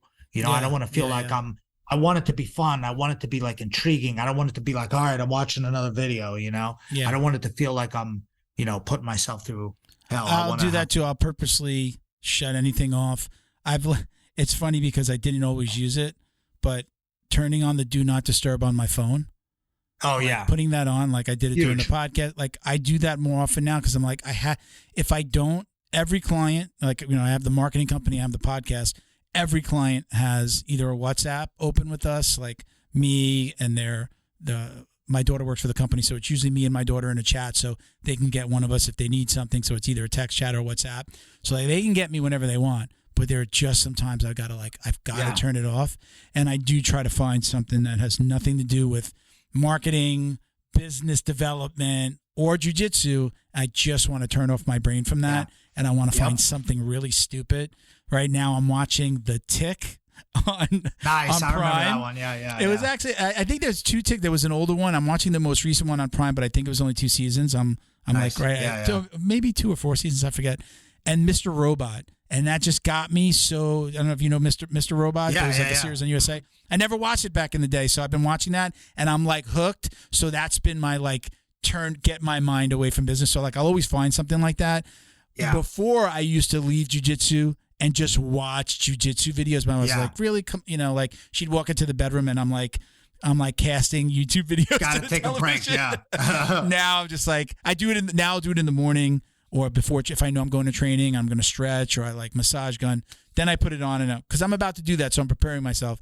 But I've had to learn how to turn my brain off, which is hard. Especially the marketing company's only a couple of years old, so I had to work 7 days a week for a long time to get it off the ground. And now it's there and it's working. And now I have other employees doing stuff. Now I pay people to worry about it. Now, exactly. My daughter. Sorry, hon. That's the goal. Sorry, Tori. Yeah. All right. So next question. So, who are your favorite competitors to watch? Jiu-jitsu and MMA. Man, I always like anybody who does, add jiu-jitsu into it in MMA, but I mean, I like all the top guys. I always like McGregor. I like watching him fight because it's always going to be like a whole situation, whether he wins or loses. I could really care less a lot of the times, like who wins the fights. Like they're always like, who do you want to win? I'm like, I don't know. I just want to see a crazy fight, I like seeing, like I said, I like seeing to anyone who's going to throw some jiu-jitsu, because I kind of like to see just what happens. Like that Mackenzie Dern versus Angela Hill, that was an awesome fight. That was a great fight. Yeah, it was cool to watch that, like just her hitting the throws and getting reversed and then playing guard. And you're just like, hey, man, that's cool. Jiu-jitsu, I really like. The same thing. I do like watching Gordon. I like watching anyone who shuts down high-level leg locks. Like when someone goes against a leg lock guy and just shuts it down and passes a guard, and I love that kind of stuff. Somebody's got to tell Mackenzie Dern, like, it's okay to pound. I think she's really going for that record, right? Like the most submissions. Yeah, but somebody's got to tell her, like, you're pounding this girl out. Stop trying to take her back. Like, the fight would have been done like 2 rounds ago. Yeah, they would have just pounded her out. But she's always trying to go for the jiu-jitsu finish, you know? Yeah, it's dangerous, dangerous. Like that, those fighters, you never know. You could get clipped, and then it's, But she looked, I can't say I've watched every single one of her fights, but there's only a handful. She looked great. Looked great physically. Most aggressive. She looked in shape. Yeah. This is the first time she really looked in shape. She was on point, and her stand-up was super aggressive, really hitting her. Yeah, she was tagging her. She was connecting, and it wasn't just to take her down. Not just throwing hands as an entry to the takedown. She held her own with her stand-up. It was a great fight, man. Loved it. Yeah, it was awesome. Yeah, that's the kind of fights I want to see. Okay, so ultimate goal in the world of jiu-jitsu and MMA, if you want to put those together, what is your ultimate goal? What do you want your legacy to be? Right now, I want if it's legacy, I want people to remember that I always, if I wanted people to remember something, that I always helped as many people out as I can. I feel like that's huge, and I love to, good karma from it. So the more people I can help, and on a personal level, I feel like that's important to me. Especially having a family, I want to be able to show my son that, like, I wasn't like, greedy or anything like that, that I helped a lot of people. I want him to see that, like, humanitarian type stuff. And then also, I want to just keep, I want to keep coaching and keep putting people into high level matches. And I want people to see that it wasn't just like a, one trick pony with one student got really good. Like, I want to show people that I've been producing, good students, and I can continue to do it. And I probably want to retire, honestly, in like 10 years. By the time I'm 50, I want to be, basically just teaching once or twice a week, maybe 3 times. So my ultimate goal is to open up another 2-3 schools, and then just kind of fade back and let everybody else get the opportunity to, take the ball in their court and run with it, and just kind of oversee everything. So that's kind of my goal. And like I said, if people remember me as someone who helped people and also, was a good guy to everybody, I think that's huge. Type of person like I want to be, not just about like, being good at jiu-jitsu or having people win medals. I want people to just know that, deep down, I was a good person, always helped people. So I think that's important. That's important. That's great. So normally our last question is, you're not a gi guy. So our last question is, do you or do you not wash your gi belt? Because there's all this like controversy. There was controversy with me and one of my co-hosts. Like we would always mess with each other about washing it. Have you ever put on the gi other than karate? Have you ever put on the jiu-jitsu gi? Oh yeah. Yeah. So I've trained a bunch. Like, I actually know a ton of moves. I competed gi one time back in the day when it was technically a blue belt. But every time I go to John Jock's, like when I'm out in Cali, like I always super respectful. I always wear the gi in there, and like he always says, he always takes a gi off, and then we roll no gi and stuff. But just because it's there, like, or I went to Marcelo's, I did gi up there. A lot of times it'd be like gi in the morning and then take a break and then come back for no gi. So I'd always do as much. And I feel like I tell the guys, you don't want to be ignorant to a whole nother style of jiu-jitsu. That would be stupid to not know anything. Like, if someone had a gi on and you had a gi on, you would just get destroyed. That would be stupid. So like, I've rolled with a lot of high level guys, and I roll with John Jock in gi. It's pretty amazing. But it's just not my main thing. Like, maybe I'll do it more like when I get a little bit older or something. But for now, it's just not something I'm concentrating on. But I will say this about the debate on whether to wash the belt or not. When I did karate for years, you wanted your belt to look beat up. Like, if you had a brand new black belt, or like a brand new, like when I got my 2nd degree karate black belt, it was brand new, and people would make fun of you because it looked like, the belt was like sticking up like this, whatever. So people would literally take their belt and run it over with their car and throw it in the street and like just beat it with a broom or a hammer or whatever. And like, I used to take it and like rub it against the wall and try to like fray the edges. Like, this is obviously, I was a kid. I didn't know that was wrong. Then I found, I'm like, wait, you're not supposed to do that? I was like, I wanted it to look more beat up than it was. They're like, dude, you can't do that.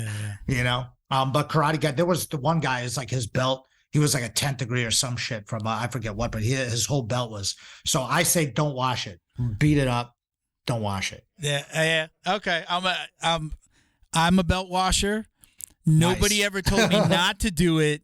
And until I think it was really we had Wagner on the show.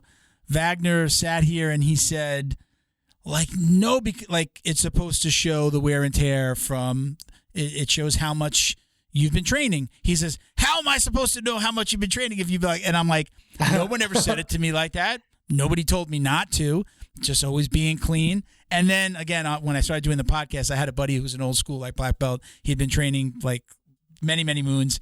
And he was just like, it was like I had like, I don't know, like offended his mother or something. Yeah. Like, you don't do that. What are you doing? Are you crazy? And then it just became this thing and this question that we asked. So I still wash my belt. I have 2 belts. One is real dark. One is light. One I wash more. One I wash less.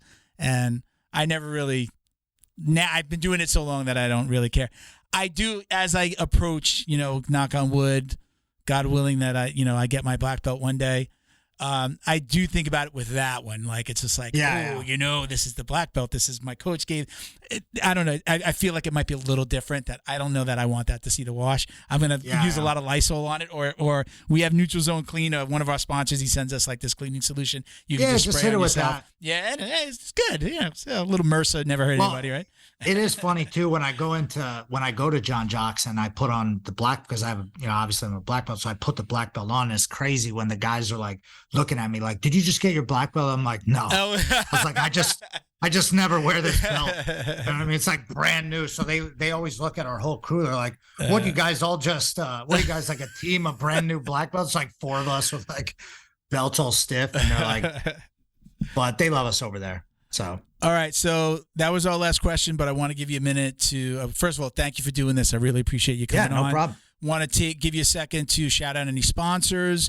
Give everybody your handles for, finishers, for your school. I'll let you take a second. Go ahead, the floor is yours.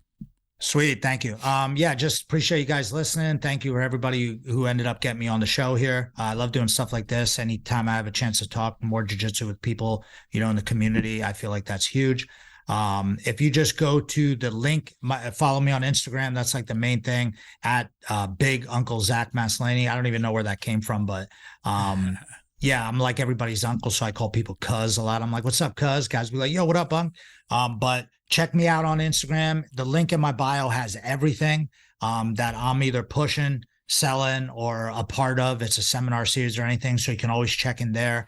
Obviously, there's a finisher sub only, finishers MMA.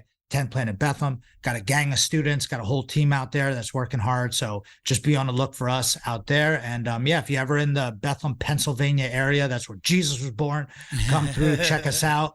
And you're always welcome to come through. So I know Jesus. I met him when I was up there. Yeah. All right, listen, don't hang up. I'm going to come take some pictures with you, but thank you so much for doing this, man. I really appreciate it, brother. No problem. Thank you. Take care. Jiu-Jitsu's favorite monthly subscription box has now joined the Jiu-Jitsu Dummies podcast. The BJJ box is delivered to your door filled with premium jiu-jitsu and grappling apparel, equipment, supplements, supplies, snacks, and more. The crew at the BJJ box find the best in the world of jiu-jitsu and guarantee every box to be worth more than the cost. Each box includes 4 to 7 items you're going to love. Visit thebjjbox.com and use code JJD10 to get $10 off your very first box, and give them a follow on Instagram at TheBJJBox. The Jiu-Jitsu Dummies would like to congratulate Neutral Zone Clean on the release of their newest product, a healthy and pH-balanced bar soap that's perfect for anyone looking to take care of their skin.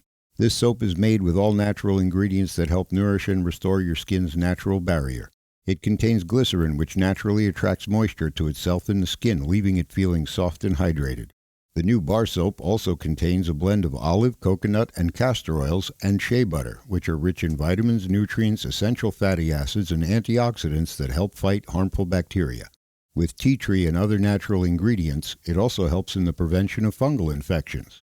Not only is it effective, but it also leaves your skin feeling fresh and lightly scented. It's gentle enough for even the most sensitive skin, making it a perfect choice for the whole family. Be sure to check out their website, neutralzoneclean.com, for a range of all-natural products including sprays, wipes, and shower gels, and use code JJD for 15% off your order.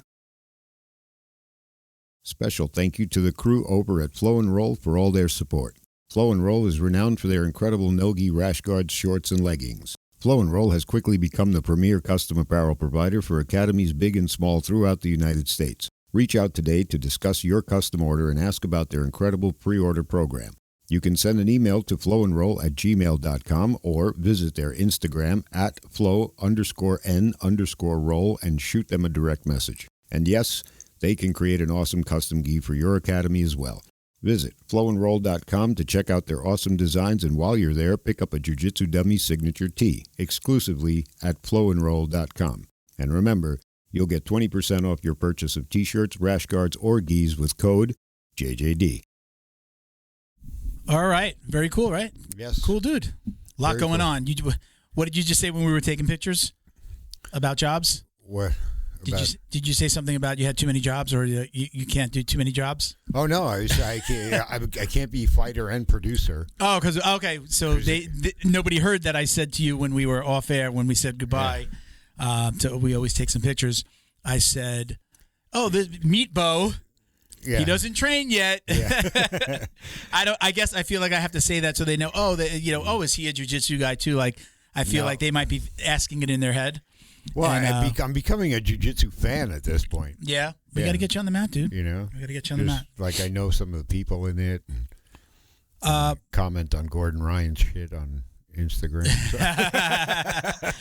Definitely one of my recent favorites here. The conversation with Zach, really nice dude.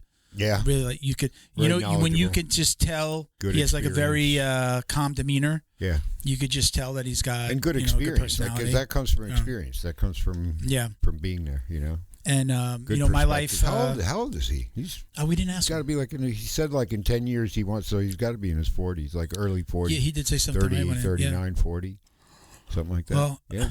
Good dude, great interview. Thank you to Sean at Flow and Roll for putting us together and mentioning like, hey, you should have this guy on the show. Cool. Love what he's got going on. Check him out. We'll put all of his Instagram handles in the bio in the description on YouTube and on the podcast app. So check us out at Jiu-Jitsu Dummies for all the ways to watch, listen, and support. I'm Uncle Milty BJJ on Instagram. At the BADWERKS on Instagram. I'm going to let you guys go. Thank you for sticking around. Peace, love, jiu-jitsu. I had to look down at the thing to say, what else am I supposed to say? 118 episodes. I'm waiting for it, and you forgot. Peace, love, jiu-jitsu.